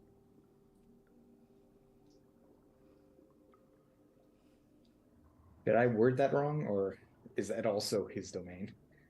No, that's Hemis, the transition of death. From life to death. Oh, sorry. I misspoke. To transition from death to the afterlife. I misspoke there in the first time. Religion check, Undundu. Are you proficient in this? No. Yeah. Go ahead and roll, though. Okie dokie. This is a very good question, because if they don't know, that puts them way farther back than we think. Or they just don't know. Or they don't know, no. Yeah. Yeah. An 18. Oh, that's high enough. The shepherd beyond to death, that would be Fendrick, the one who controls the other realm, the one who controls the dead spirits that were ushered by Hemis and puts them into their rightful locations of afterlife. Fendrick. I believe the answer to your question is Fendrick, who ushered the souls of what my lord would gave into their rightful place. Can I roll religion on that to see if that rings any bells at all? Sure. Yeah. The entire reason I asked that question is they wouldn't even be able to speak the person I'm thinking of. Yeah. 12, no idea. I mean, there's the Queen of Ravens. That's all you know.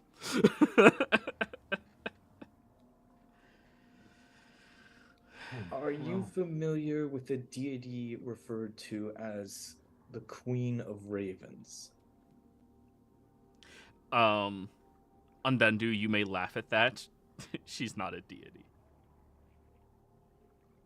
Yeah, and then do attempts to crack a smile, but nothing really comes out as they look at themselves. That's just a being, not a deity. She's from before the schism. Right. Well, as we said, a lot has happened, and you have been trapped in here for how much would it be? Like 1,500 years or something? Longer. I pinpoint a date. A specific date, you would need a reference from a book on that. Or a range. Between 15 to 2,600. You've been here between 15 to 26,000 years. 2,600 years. 2,600 years. Significant difference. You know, the existence of humans and... They happen all the time. I need more information to nail down the specific day and year, but what Miriam says is correct. I don't know of any deity named Fendrick that does that. I know that currently that position is held by the Queen of Ravens. And that is her job, as there are many clerics that of her around the world.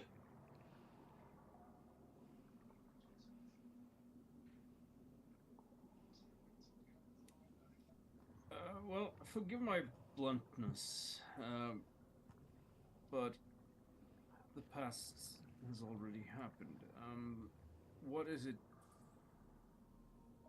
What is it you want to do now? Do you have any goals? Any?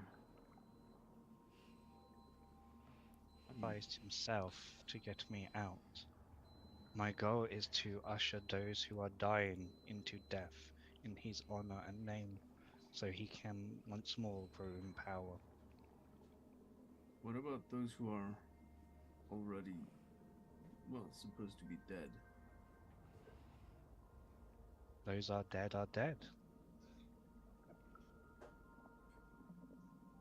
I think I'm talking about those who through magical means prolong their life by way of undeath. You do see Miriam skeletons in the background. My Chilling. skeletons are blown up, man. They're gone. Oh, I thought you did that to the other bodies. Never mind. I can only do that at night with this spell. Yeah. I have to wait till the sun sets. Damn it. All right, but yeah, never mind then. No skeletons. I have been known to raise the souls of those who have stirred into torpor. So after of use, I can usher them onto the next. How do you feel about liches?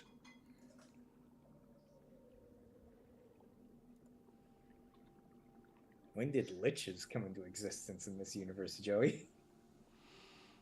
You would be aware of liches, 100%, on Bendu.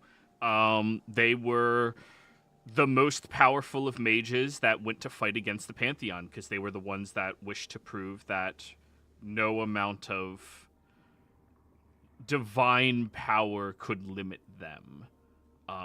But the way that they would achieve that power was evil. Pure evil. Well,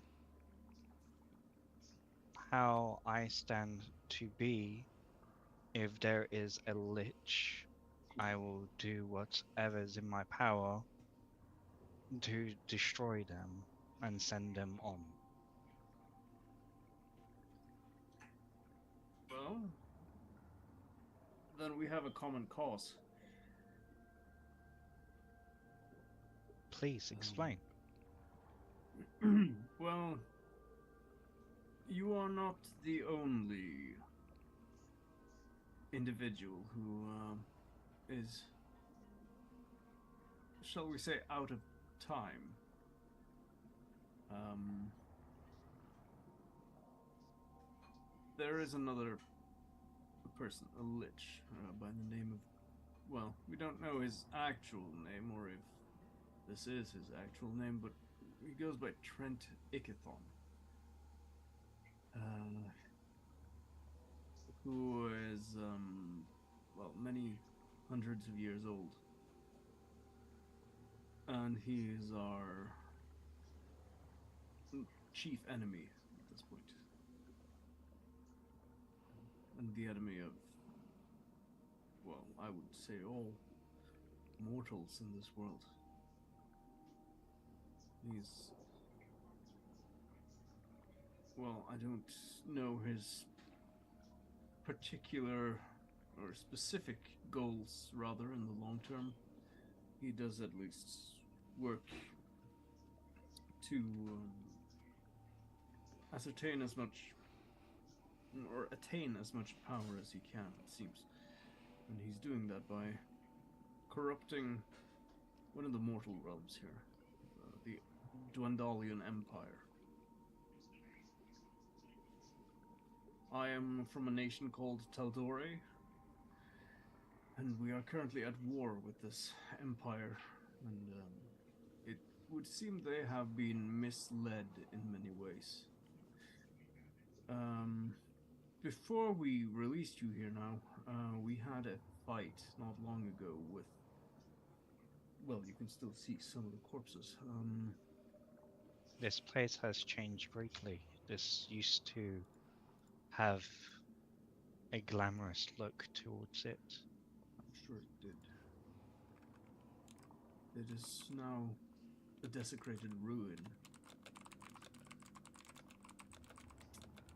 But I am curious if you might be able to... maybe you might recognize this, and I show her the back side of the holy symbol of the lawbearer priest that we found, and point out the piton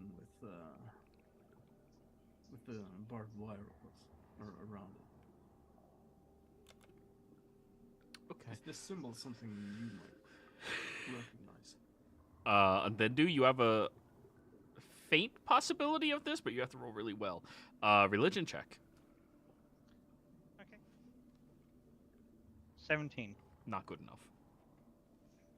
You're not well versed in many different religions. I mean, respect the gods, right? You respect them, but you don't need to know that much about them. I do not. I am not the one who scribes. I'm the agent that would bring death. A warrior, as your tongue might say. I am Hermist's own who would go out when tasked to bring death, so the souls may continue forward. So I apologize for not the knowledge. It's all right. Well, whatever it is you might want to do later, I suggest you at least come with us for now, and we can tell you a little bit more about, well, the history of the world and what's happened and what's currently going on. And I don't know if you are acquainted with someone called Sirius, the Dawnforge. He's the chosen avatar of Palor. He is resting in a tomb not too far from here, and I've made a promise to him to deliver back this set of armor.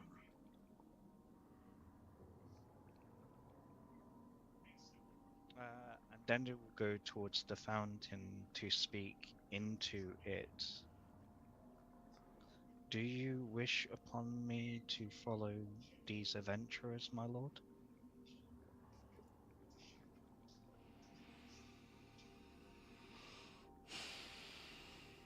There will be a moment before you can feel that connection. It's very faint.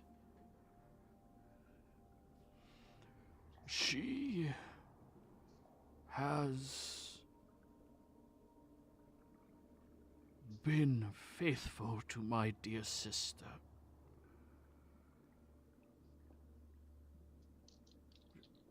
My sister is the strongest of all of us remaining. I do not sense malice from them. I do sense death follows their wake.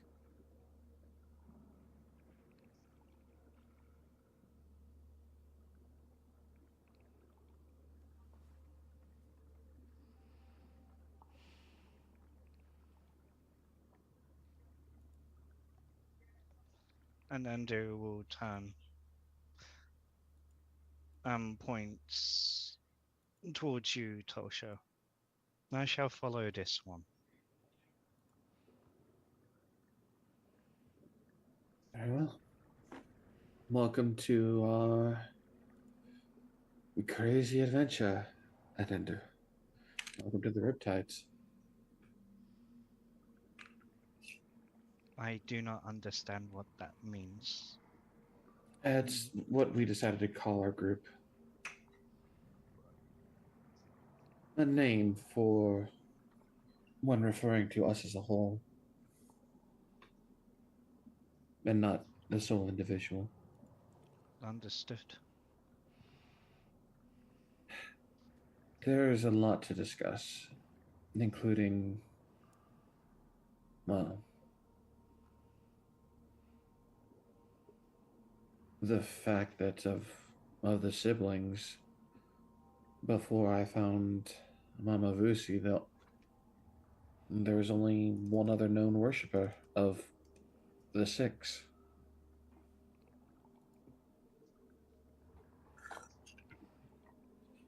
But we should get out of this place first and return to Sirius to return that armor and retrieve the singularity. Indeed. But first, let's see if we can't get any information out of these corpses. Right. And, I would like you to make at least one of the questions. Try to get the priest's name if you can. Yes. I'll go and grab the hooded cloak and put that on to try and obscure my figure. You also know what Trent looks like. Do we have disguise self? Lily has the hat of disguise. Okay. Yeah, we can use that then to disguise ourselves as Trent. Okay. Give me a history check, whoever's doing it, to see how well you can make yourself look like what you saw. I can roll. Does it actually give you any advantage, though? Yes. Oh, okay. Yes, if they do not discern you as an ally from when they were in life, they can lie. Yeah. I will do. To do history is an intelligence. I want to use enhance ability on myself for intelligence checks to give me advantage.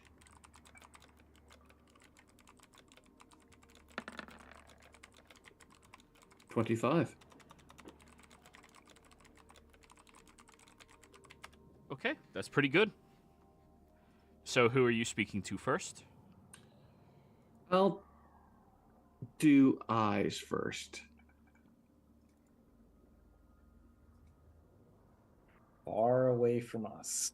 Yes, and if they have a list of questions, type it in chat. Specific ones. Okay.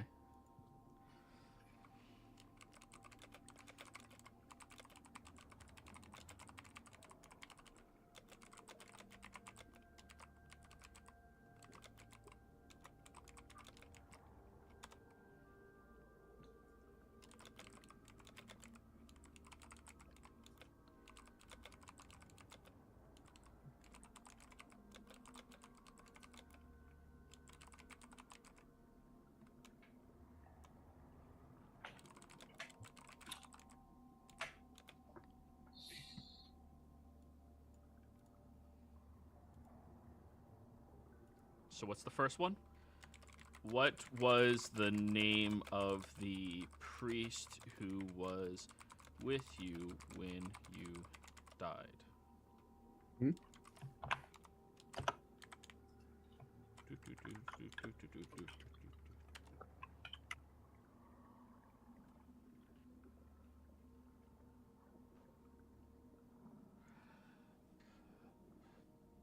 The priest who was with me when I faced the end of my mortal being was Lorelei Ashenfield.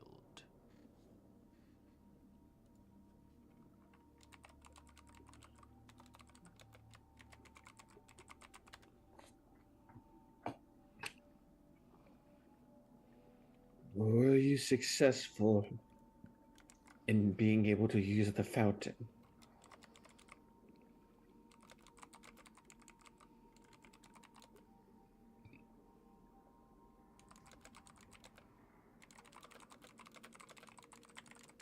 Were you successful on being able to use the fountain? Correct? Yes, yes. Basically asking if you were successful in the goal, but yeah, asking if he was able to use the fountain. The fountain's secrets remained veiled. The mightiest among all mortals. I stand as a testament to what could be achieved in its presence.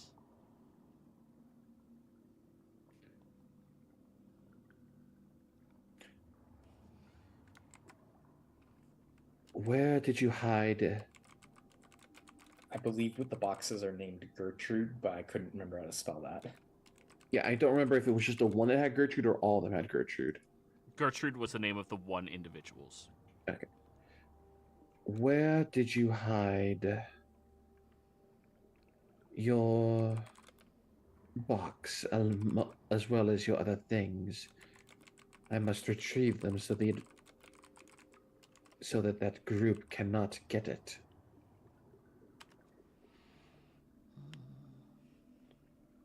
They are very resourceful.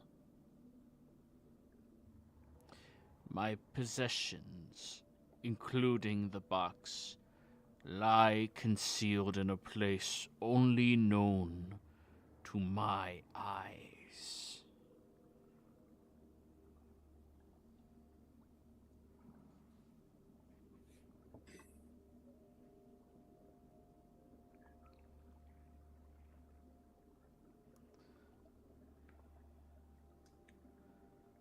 And where is that place that is only known to your eyes? Longitude and latitude.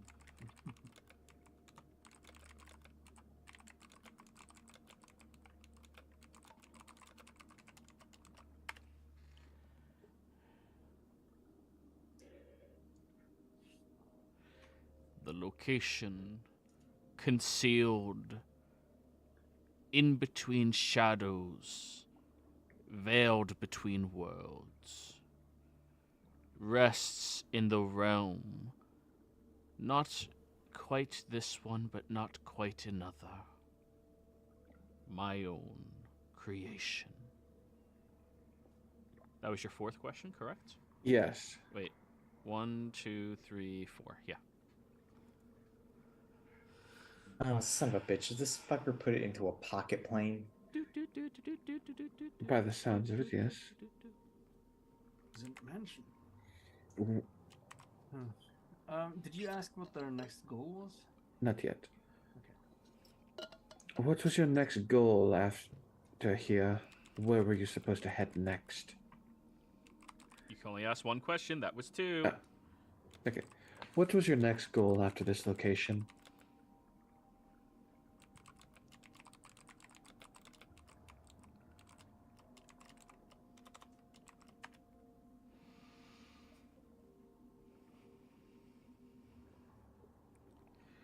My path after the waters of the fountain. I was to be led towards my destiny, intertwining myself and being into this pool, becoming as long-living as you, becoming the conduit to the beyond. Then the head turns slack and stops. What the fuck? What the fuck? Can I arcana those last two answers? Sure. Try to figure them out. Sure. I'll use session advantage on where he hid his box. That one, because that's probably gonna be the one that's easier to understand. Sure. 28. Yeah, a pocket plane. Some pocket dimension that he would be able to summon forth, and without him so being that's lost alive. forever. Yeah, it's somewhere in between realms in the astral sea forever. Well, that's one problem we don't have to worry about. And becoming a conduit. That's a very distinct term there. Go for it. Oh, 16. This sounds like some of that, like, Dunomancy bullshit, and you just don't know that much about Dunomancy. Ah. You know a little bit from speaking with Argon, but you would need an actual expert on Dunomancy. I'm probably going to have to reach out to Argon about that last one. Who are they? Argon is an archmage. He is on our side, and we don't know exactly where he and his comrades are right now, but hopefully they're doing something useful.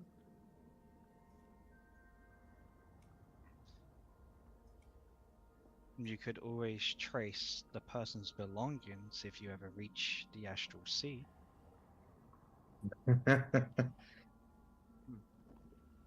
Well, I don't even need a 28 to say that is a crapshoot. I mean, it is definitely a, the way I would correlate it is, imagine there's a planet made out of hay, and you are looking for a specific strand of hay. Yeah. Again, crapshoot. I mean, not impossible. You gotta find the planet of hay Not first. impossible, but improbable. Inconceivable. True, yeah. Okay. So, I do have a question for all of you. Do we want to bring back the muscle? Because let's be honest, he was only in it to fight and die. And from what I was hearing during that fight, he actually wanted to die. Moral conundrum on that one. let him be dead. Doesn't matter. He chose to fight. He died as a warrior. That's a fine death. Very well. Just let his spirit rest. His body will do work in the morning. Right. Then, only last question is, I'll look to Adendu. Shall we hollow the grounds to at least consecrate them again, as they're currently desecrated? This place is dark. No matter what you would do, it will always be dark from how the phantom works. I see. In that case, shall we head back to New Haxon and see how the general is doing? Also, our two people we kind of just left there during a dragon attack. Yeah, but first... Yeah, we have to go back there for them, but first, the Temple of Pelor. Yes.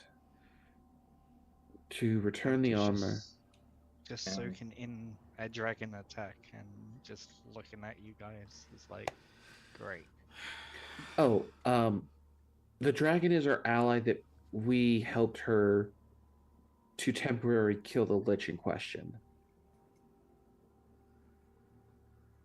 It's complicated. So We are going to need to sit down and eat to fully go over everything happening right now. Wouldn't Wow. say ally so much as amiable acquaintance. first, I think, is to give back the armor as the one, as stated, wishes to give back. Then maybe return back to this acquaintance. Yes. Question, DM. How many entrances are there into this room chamber? 1. Well, the ceiling, which does have that opening, and then the stairs. Okay, I would like to. I don't think. All these ruined rocks, they don't count as worked stone anymore, right? They're like raw material now. The ruined portions are raw.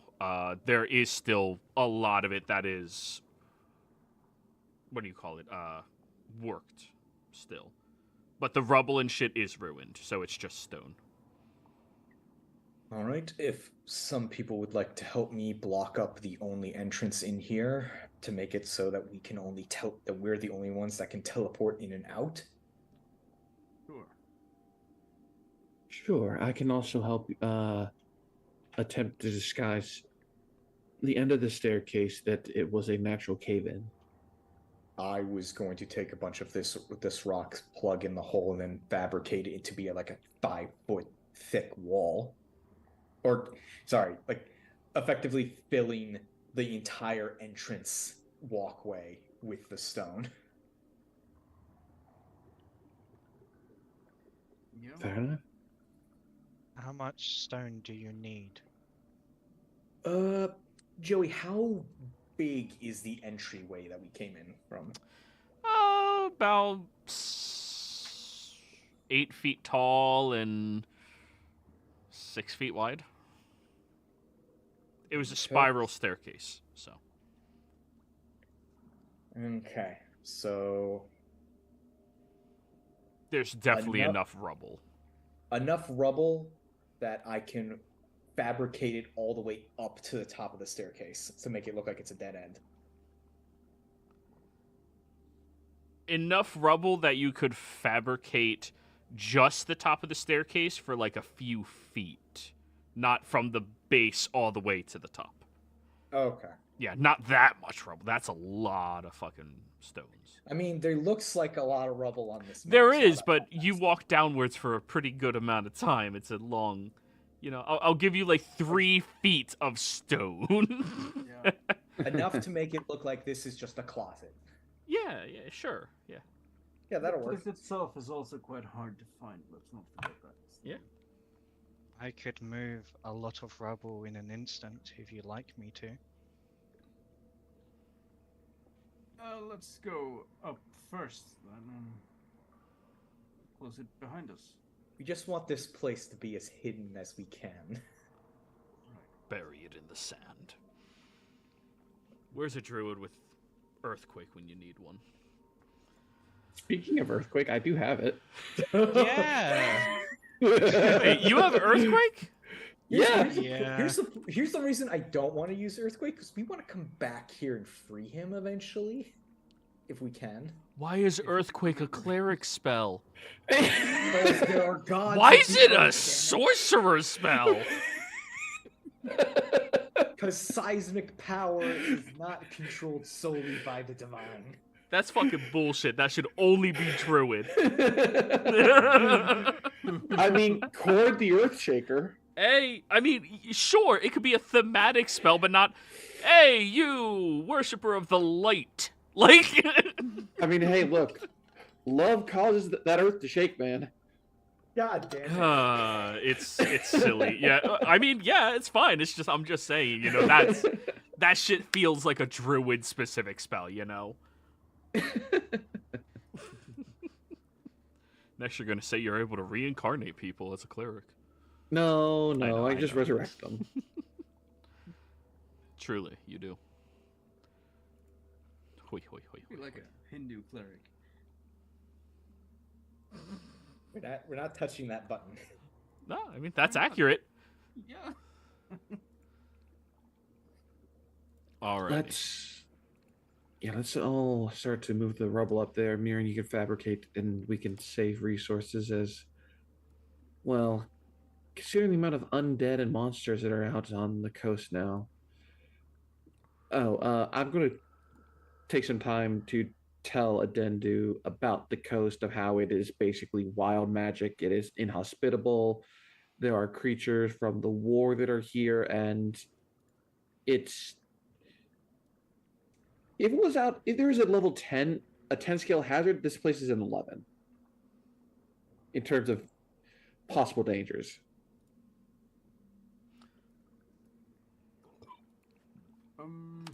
If possible, well, I don't know if it's too late at this point, maybe, but we discussed if we could maybe take some kind of augment out of that sandworm thing. Yes. I'm gonna need an hour to teleport us out of here anyway, once we get to the temple. Sure. Yes. An hour to teleport? Teleport to the temple, an hour to use my 7 sorcery points to get teleport back. Oh, yeah.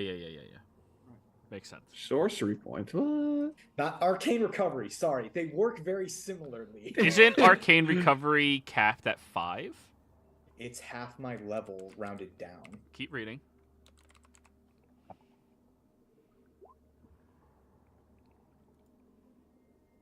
Sixth level or higher. Fuck. Mm-hmm. Yeah. Fuck. Okay, that's... Then perhaps we'll need to just walk back there and then teleport back. So walk to the temple, which is only 8 hours away, and then teleport back to the town? Yep. Okay. Yeah. So we're giving up on the worm becoming an augment then. Well, no, the worm is at the temple. Yeah. Yeah. You're just taking 8 hours to get there. Okay. It's going to be a little mushy, but it will still work. Yeah. Okay, what gems do we have that we want to use for that? I have 13 1 GP worth rubies. 1 GP. I can use From- that for something from else if we the powder them, flower- but not this. Yeah. The ruby flowers in the Feywild. We have a 3,000 gold piece opal, 1,000 GP diamond, 1,600 gold amethyst. On my person, I have 1,000 piece blood diamond and a diamond. You're limited to rare construction. And also look at their party loot. Yeah. So the worm was only a CR 14, so you can make something up to rare.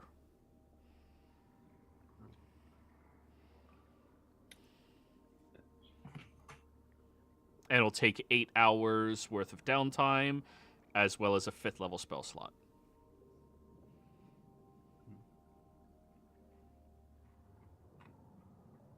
Take 8 hours to put it in. No, it takes 8 hours to form an augment using a 5th level spell slot. Oh. Yeah, How that's about how this? the augmentation system works. Yeah. How about this? We teleport to the temple, stay there for the rest of the day, so we can talk a bit more with Sirius. We can have time to talk with Adedu here as well. Well, I spend the day making the thing. Exactly. Yes. Or either of the clerics. You don't have to be the only one doing it. I mean, I have Lily. That'll probably help. Does she have 5th level spell slots? I don't know at 15th yet. I don't think Oh, so. she took a level in Rogue. Goddamn rogues. Uh, So yeah, So let me- it's you or the clerics then. yeah. I can do it. Amethyst is any augment. Emerald favors physical and can't roll elemental. Or opal is. And does I forget? Does the 3,000 guarantee us a rarity? I forget how the rarity and the gems work. The 3,000. The 3,000 guarantees you can get up to that rarity, and if you use a high enough quality one that has a good enough synergy with the creature you are utilizing, it also affects the lower end on that spectrum. So higher quality for the 3,000 for up to rare, that guarantees you can hit up to rare, and based off of this creature's physiology, you being a medical wizard, I can tell you right now that worms bane necromancy specifically. So they reject necromancy. on the Yes, table. you will not be capable of rolling necromancy because of worm. So whatever gem you utilize will be the complement to that. Okay. So then opal will probably be the best one since since it favors physical. Blood diamond wouldn't be because blood diamond favors necromantic and life. Uh, diamond favors magical modifiers and can't roll physical. So do we want a magic flavor or a physical flavor? Well, I mean, we could use. Was it the ruby that favored life and necromancy? No, that's the blood diamond. Right. Because if it disregards the necromancy, then you could get just the life. It would favor life, yeah. It would replace each instance of what it can't roll with the life option. Oh, nice. So you still have a possibility of getting not life, but it makes the odds a lot higher in your favor.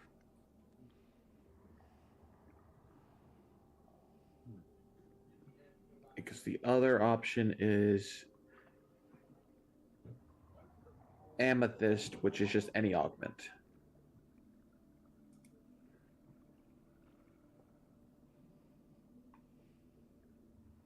I mean, are we going to be using that opal for any components, or is that just money on the table? I think that's just money on the table. Let's use it. All right. Quick and easy. All right, Yeah. what's opal again? I'm trying to find. Opal is Physic- you have a 3,000 GP opal. Yes. Favors physical, cannot roll elemental. So we remove all elemental and all necromancy, which puts you just in the rare table. Yeah. Yeah. That's a good table to be in. Yep. So cannot roll elemental. Let me get my calculator real quick. Boop, boop, boop, boop. Can't roll elemental, can't roll necromancy. Between 1 and 20, there is 1 elemental.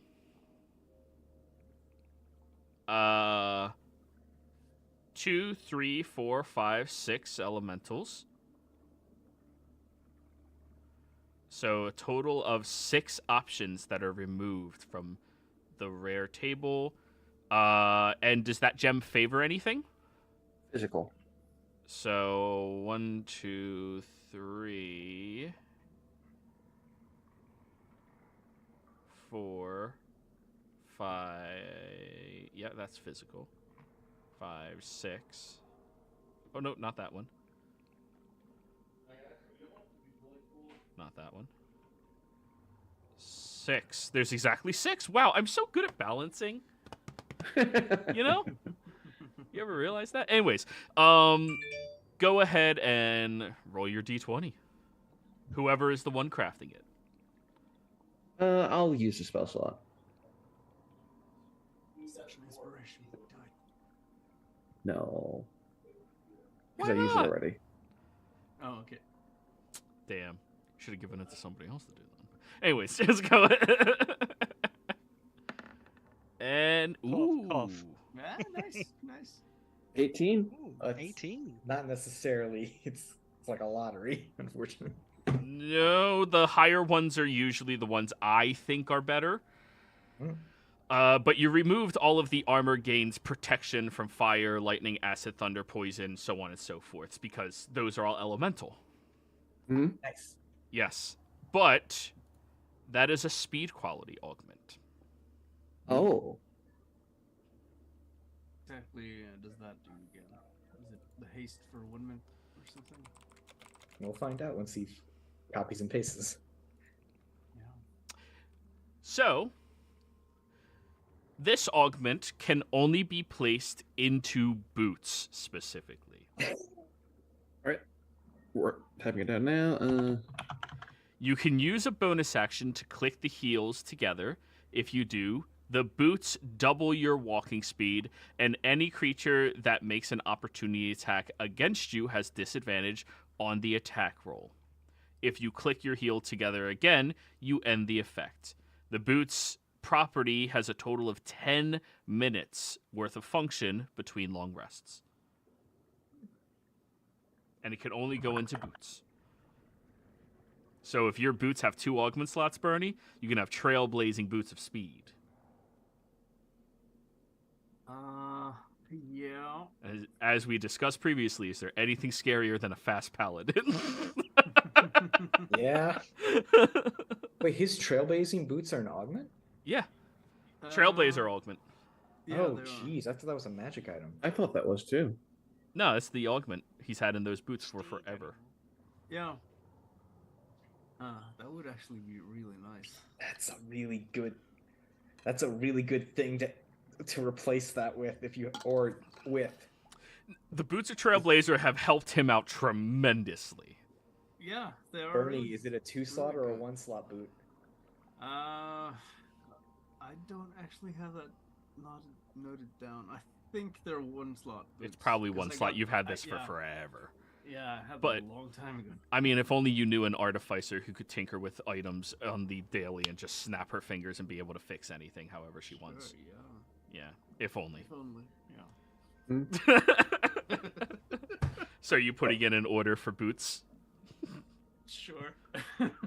Or somebody else can. I mean, sorry, you don't have to give the object to Bernie. You guys may discuss. Yeah. I think he's the only one that has a pair of boots augmentable that are of quality enough to to use it. Like, there's a reason why we have like 5 augments in the party loot that we haven't touched, just because we don't have the stuff to put them in. Mm-hmm. Yeah. We really should start making some slotted items. Yeah. Hey, I have a 2-slot earring that I've never used because none of them go into accessory type items. They all go into armor or a very specific thing. Yeah. Yeah. That in a lot of games.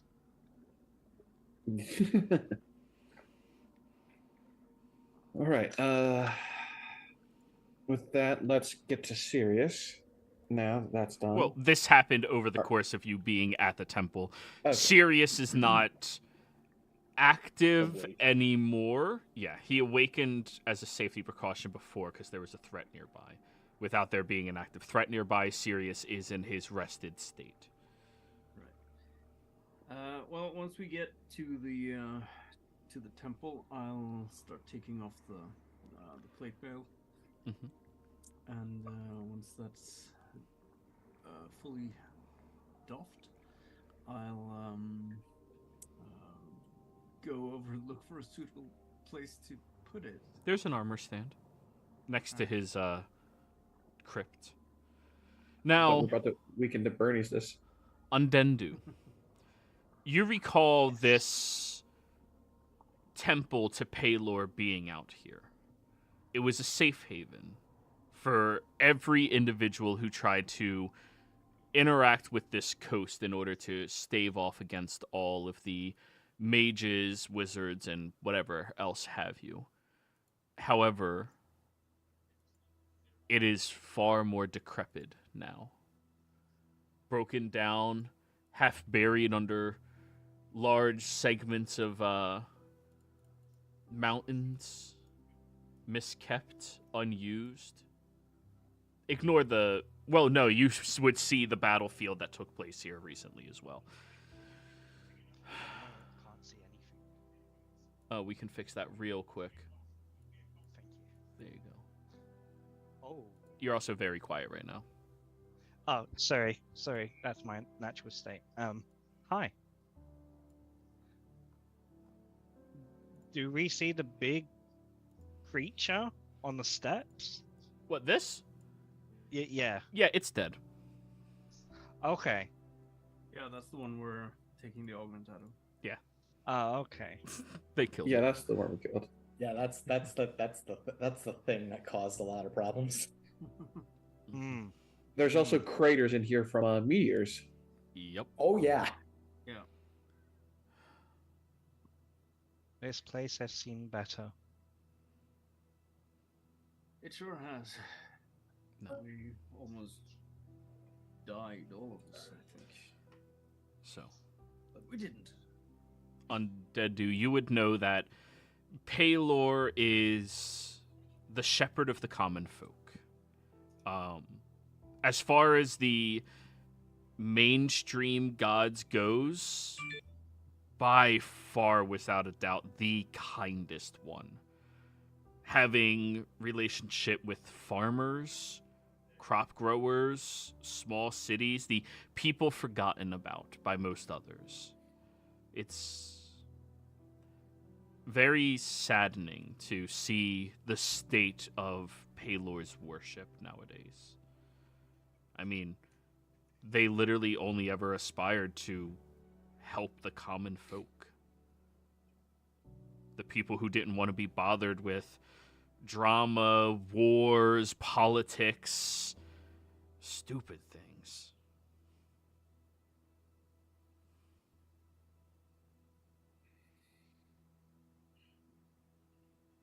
Each of you have a deity you worship? Well, for me, I said it was Mama Vusi, or as you might know her, Sister Vusi. Baron, well, you said who you Well, worshipped. I do worship the lawbearer, but I do venerate the other gods as well. The non-betrayer gods, to be clear. That's something you have not heard before, Undandu. Betrayer gods? Way too big a conversation right now. Right, we can talk about that while Miriam does the augment stuff thing.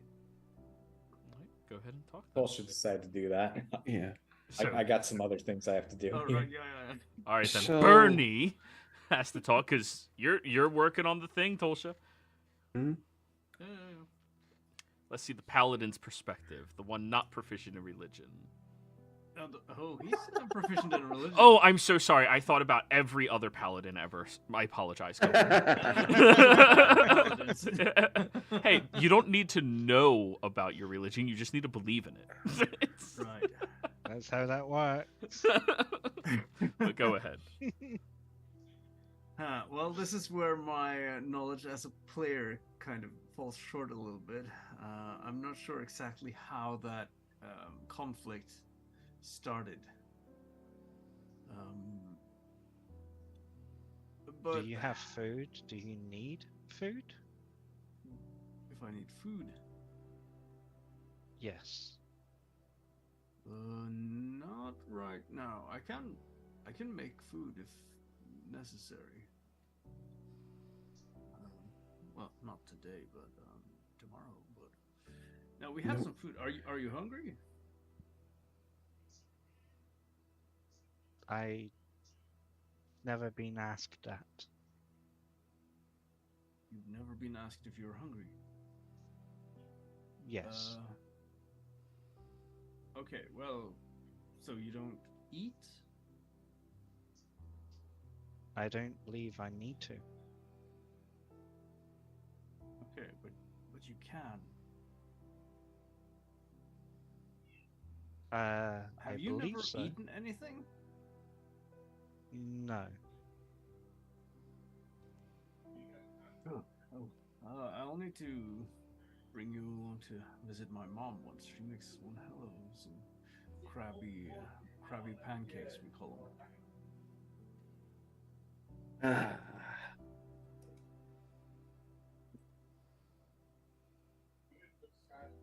They're just dead staring you at the moment. They have nothing to reply with that. Yeah, I'm sure there's a whole world of culinary experiences you're about to embark on. Right now I don't really have that much to treat you with. We could have some rations. I have some salt jerky here. Well, anyway, so the a long time ago, I think it should be around 1300 years ago, the conflicts between the gods happened. We call this the calamity. Schism. The schism, I mean. The very big difference on what happened here. No, I'm thinking, a lot of different death. Yeah, I'm more familiar with the calamity than the schism.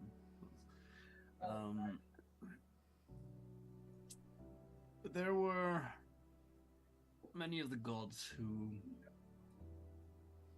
well, as I'm sure you're aware, they had made, or at least that's what we are told, the gods made mortals, fashioned after themselves, to a sense. And, well, some of the gods were not very inclined to, well, they didn't like mortals at all. And there was a divine conflict wherein many of, well, at least some of the gods were killed. Some were lost to time, their names forgotten, more or less. And it's sort of polarized itself into two factions. The ones we simply call the gods, and then they are the betrayer gods. I will not speak their names in this hallowed place. But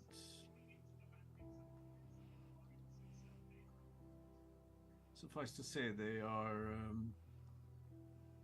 enemies of mortals.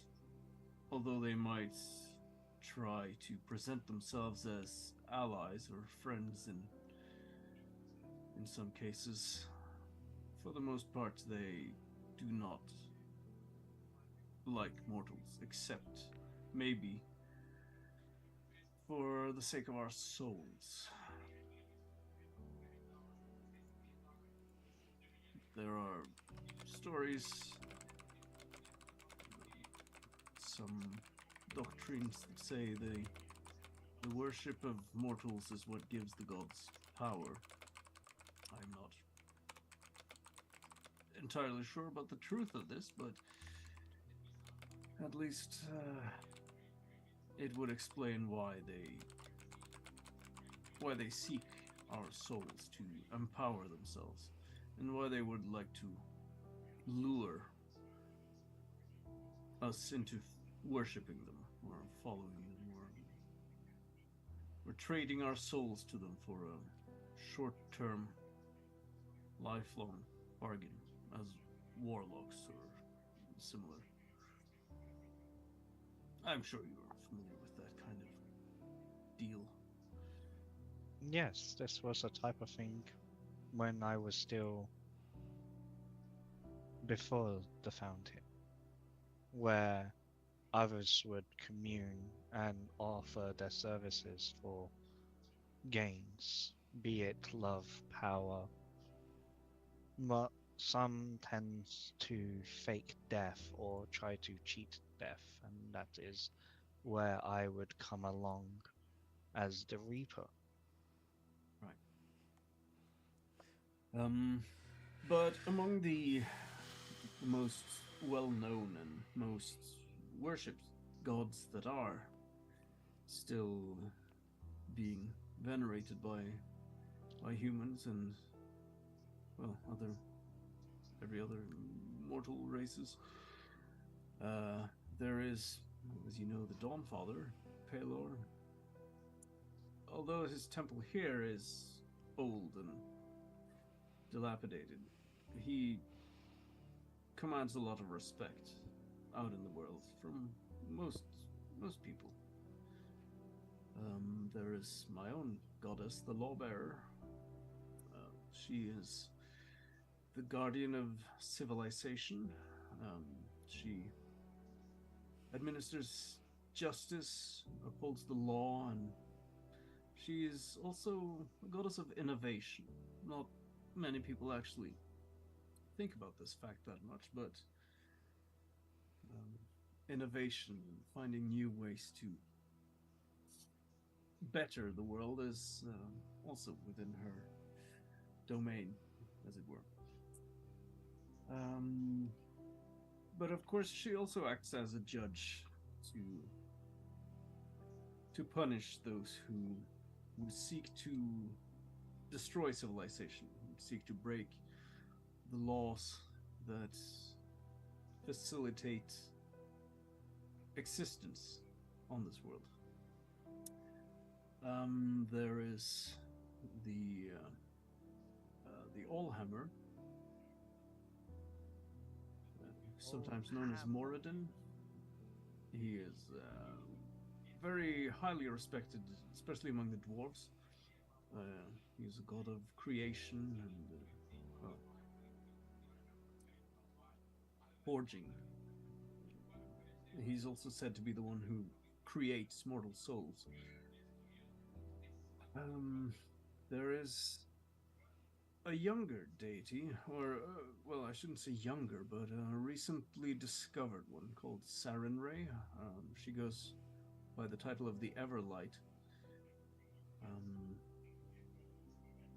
She is also, well, her worship is still being sort of established, I guess you could say. Although there is a church of dedicated to her name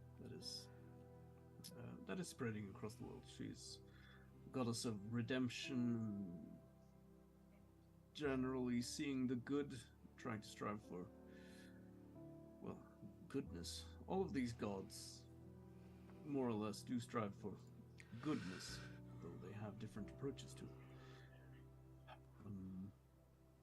There is the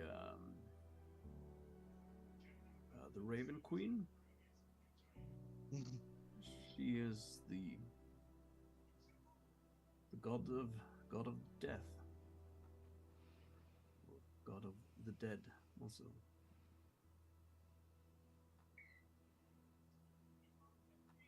And there is Are you sure the Wild on Mother. this? Yes, I know that title is said to have belonged to someone else in the distant past, but this is the case right now, at least. For a long time, I myself didn't think there could be such a thing as gods exchanging their positions, as it were, but I've come to learn a lot. And there's also the Wild Mother. She is the goddess of nature. She is lover of the Lawbearer, actually. They sort of both represent different aspects of, well, existence here on Earth, I guess you could say. You have the lawbearer who represents civilization and mortal endeavors, humankind and such, and the wild mother who represents, well, wilderness, animals, raw, primordial nature. But they don't have to be in conflict, as many people think. I think that covers most of it. Well, you know, of course, the siblings. There are many other, well, lesser gods at this point, I guess you could say.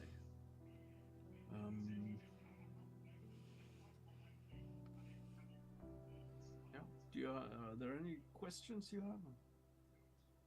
I'll do my best Happy to with answer. who you serve? If I'm happy, Yes. yes, I am. I am. She's given me purpose in my life. One that I have. Well, when I was young, I didn't quite know what to do with my life. I was shown the light, I guess you could say.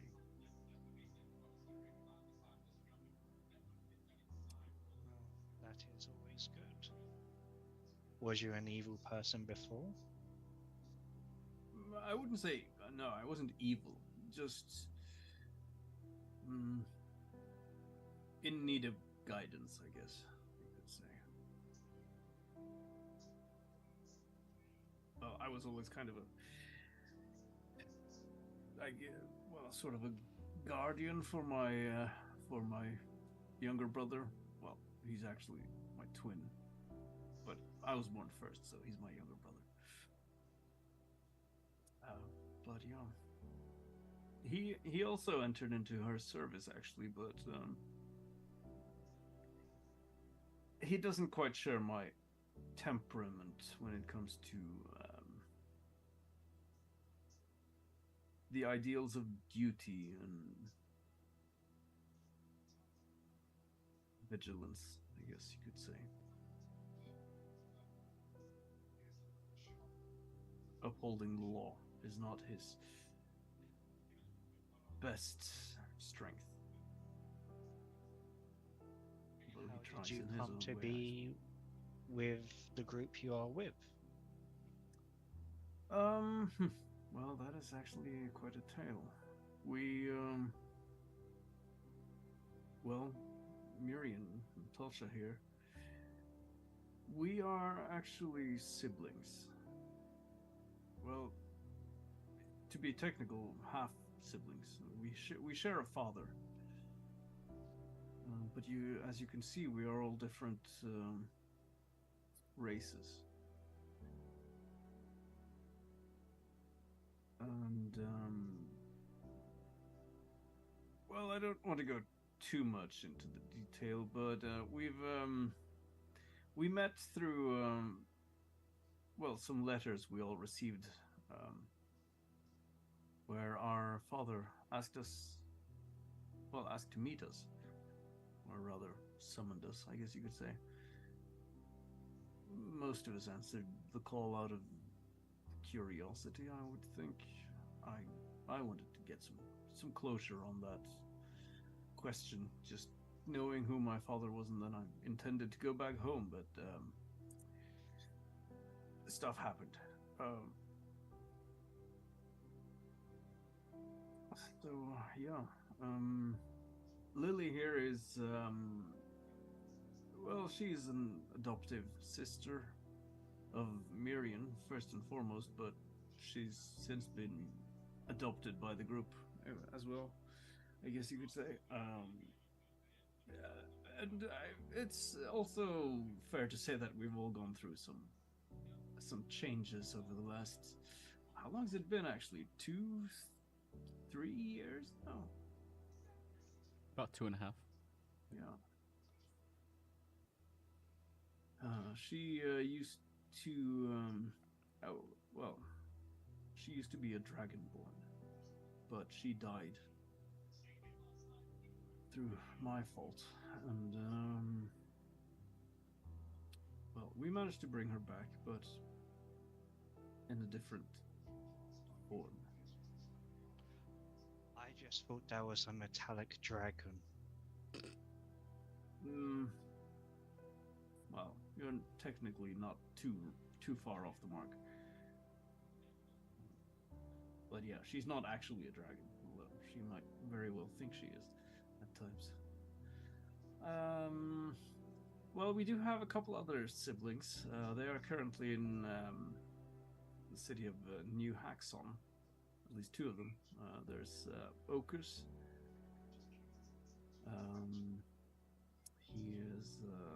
He's a centaur, and well, quite dim-witted, to be fair. To be honest,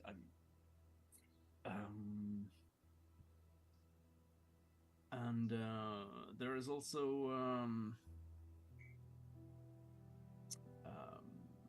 what's his name again?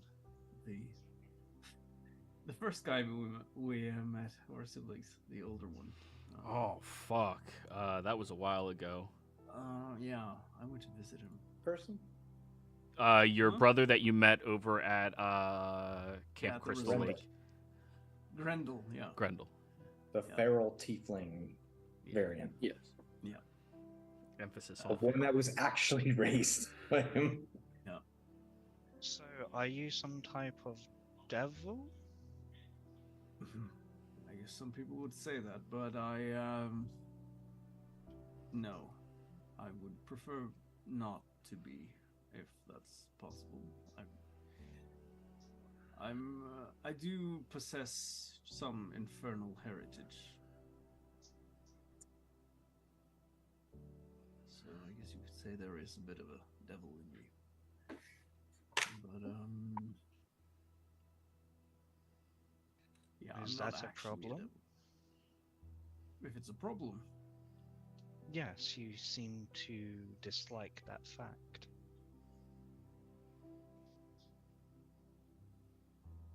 well, for a long time it's been something that I would rather be without, but I guess I've grown used to it. I actually kind of miss my horns. I had to give them up a short while ago. But yeah, enough of that. Well,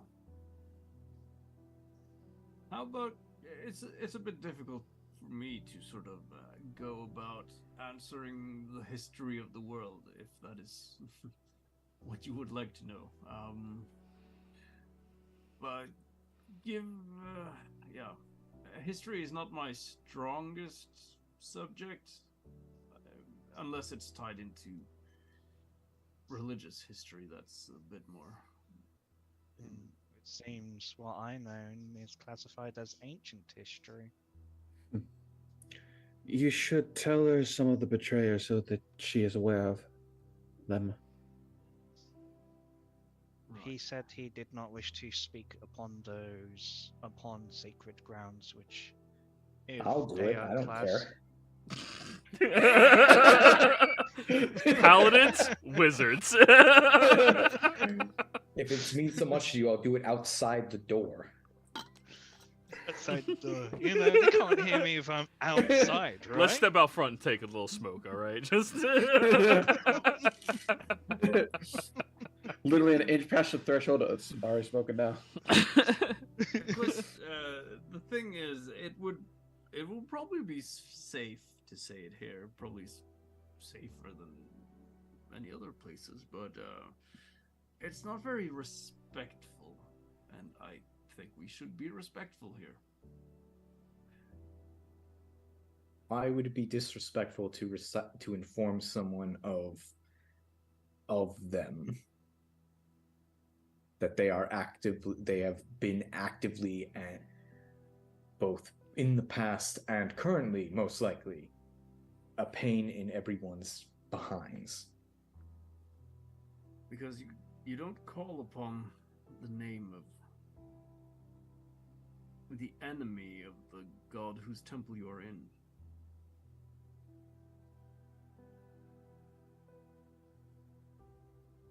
DM, would that have been taught to me as blasphemous? potentially disrespectful, depending on the god in particular. Like, obviously, information should be passed between individuals who need to know it within the sanctity of their temples, but this is none of your gods. This is... It would be seen as not blasphemous, but mildly disrespectful. All right, follow me outside to the worm with Tolsha, and we'll explain who the people that are now enemies of all mortal races. All right, I'll be just over here in the corner doing some push-ups or something. Calisthenics. Then do follow towards the worm.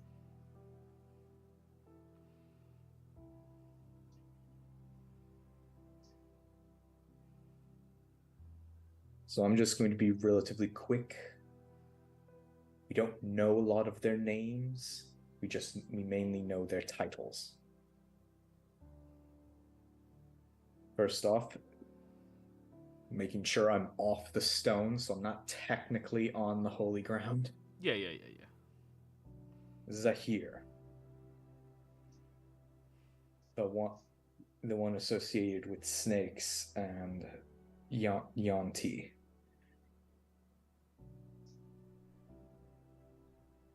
Apparently he also stole dominion of...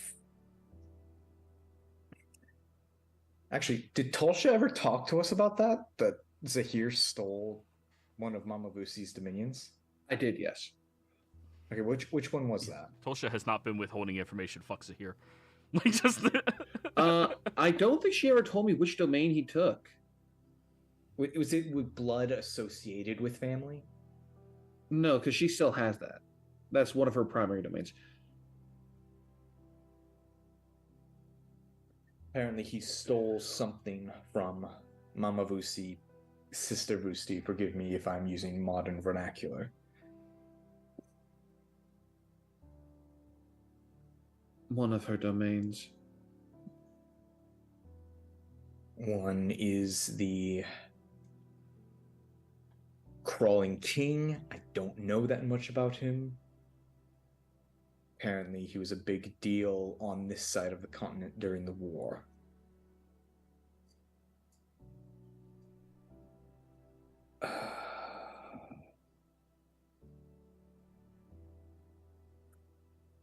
One is the patron of the Drow, the Spider Queen.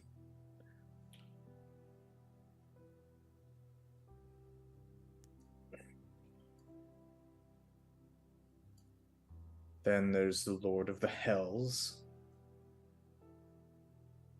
We know Asmodeus, right?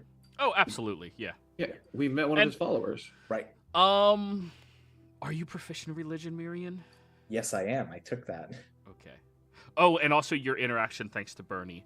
You would know that Asmodeus, though he is lugged in with the betrayer gods, he was less of a traitor than everybody else because he never lied about what he was doing. He was very upfront about it. Just very funny considering one of his titles is Lord of Lies or something. Yeah. Like, everybody always knew he was a liar, though. Like, it was one of those, like, he never hid the fact that he's fucking evil. The other ones hid the fact that they were fucking evil. Right. Yeah.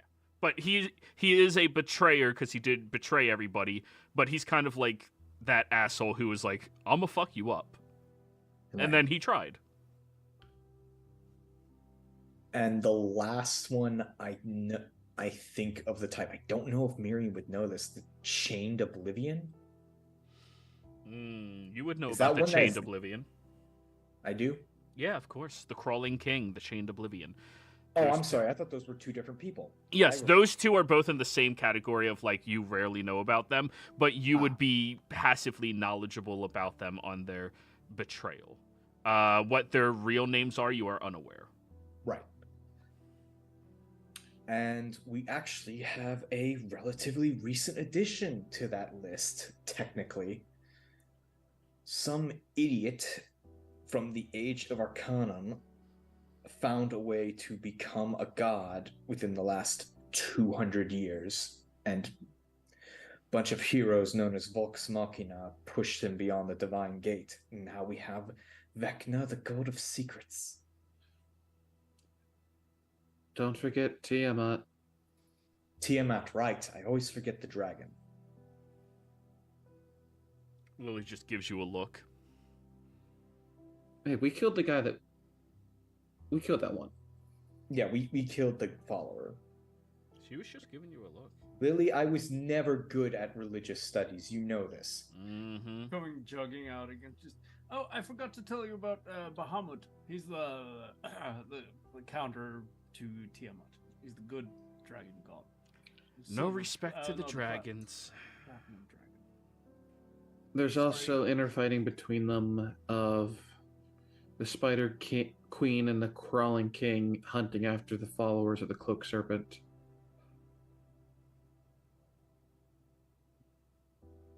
So the gods are just still fighting among themselves, huh?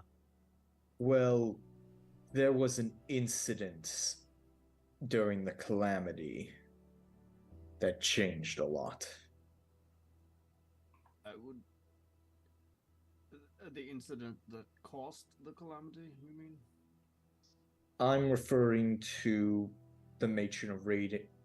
I'm referring to the knowing mistress's seclusion and the removal of the previous god of death. We know that they moved, right? I keep trying not to put what we happened in last campaign in this campaign. What do you mean you know that they moved? We know that there was a god, then Raven Queen. Yeah. Okay. Sorry, I'm trying to No, you guys would see? give me a second. Because some of my games know and some of them don't. You're trying to remember.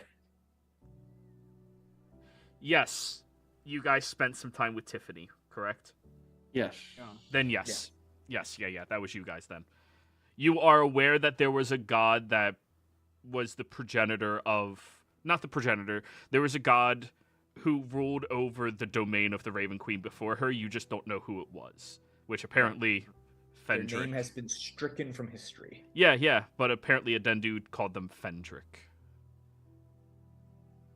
Ooh. Oh, that has bad implications, actually. We might need to speak to some of our associates about this. We might have to just forget that name altogether. I'm gonna need to cast Modify Memory a lot. Actually, speaking of that, are you aware of one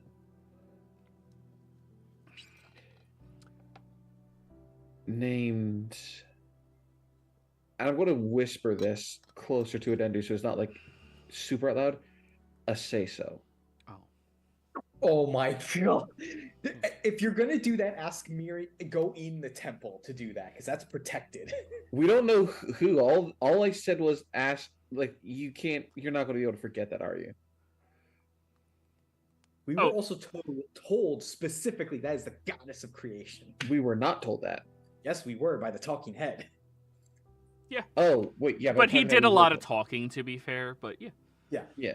All he can do is talk.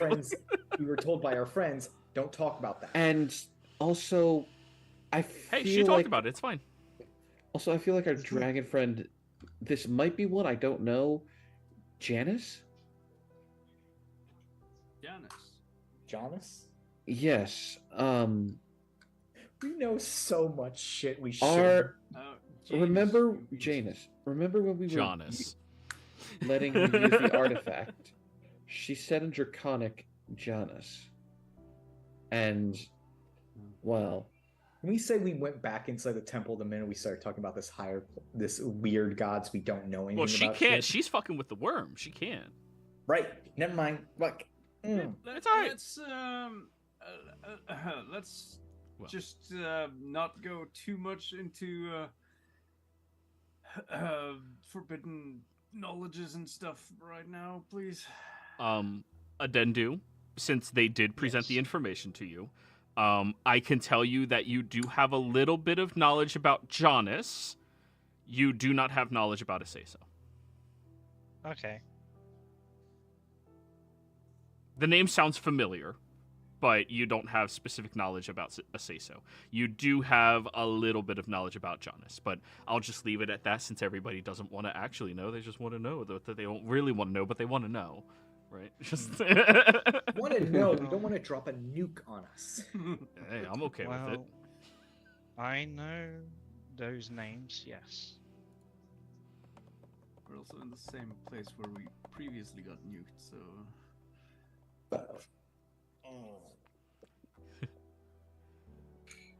But You. your face makes it look like you shouldn't be talking upon those names.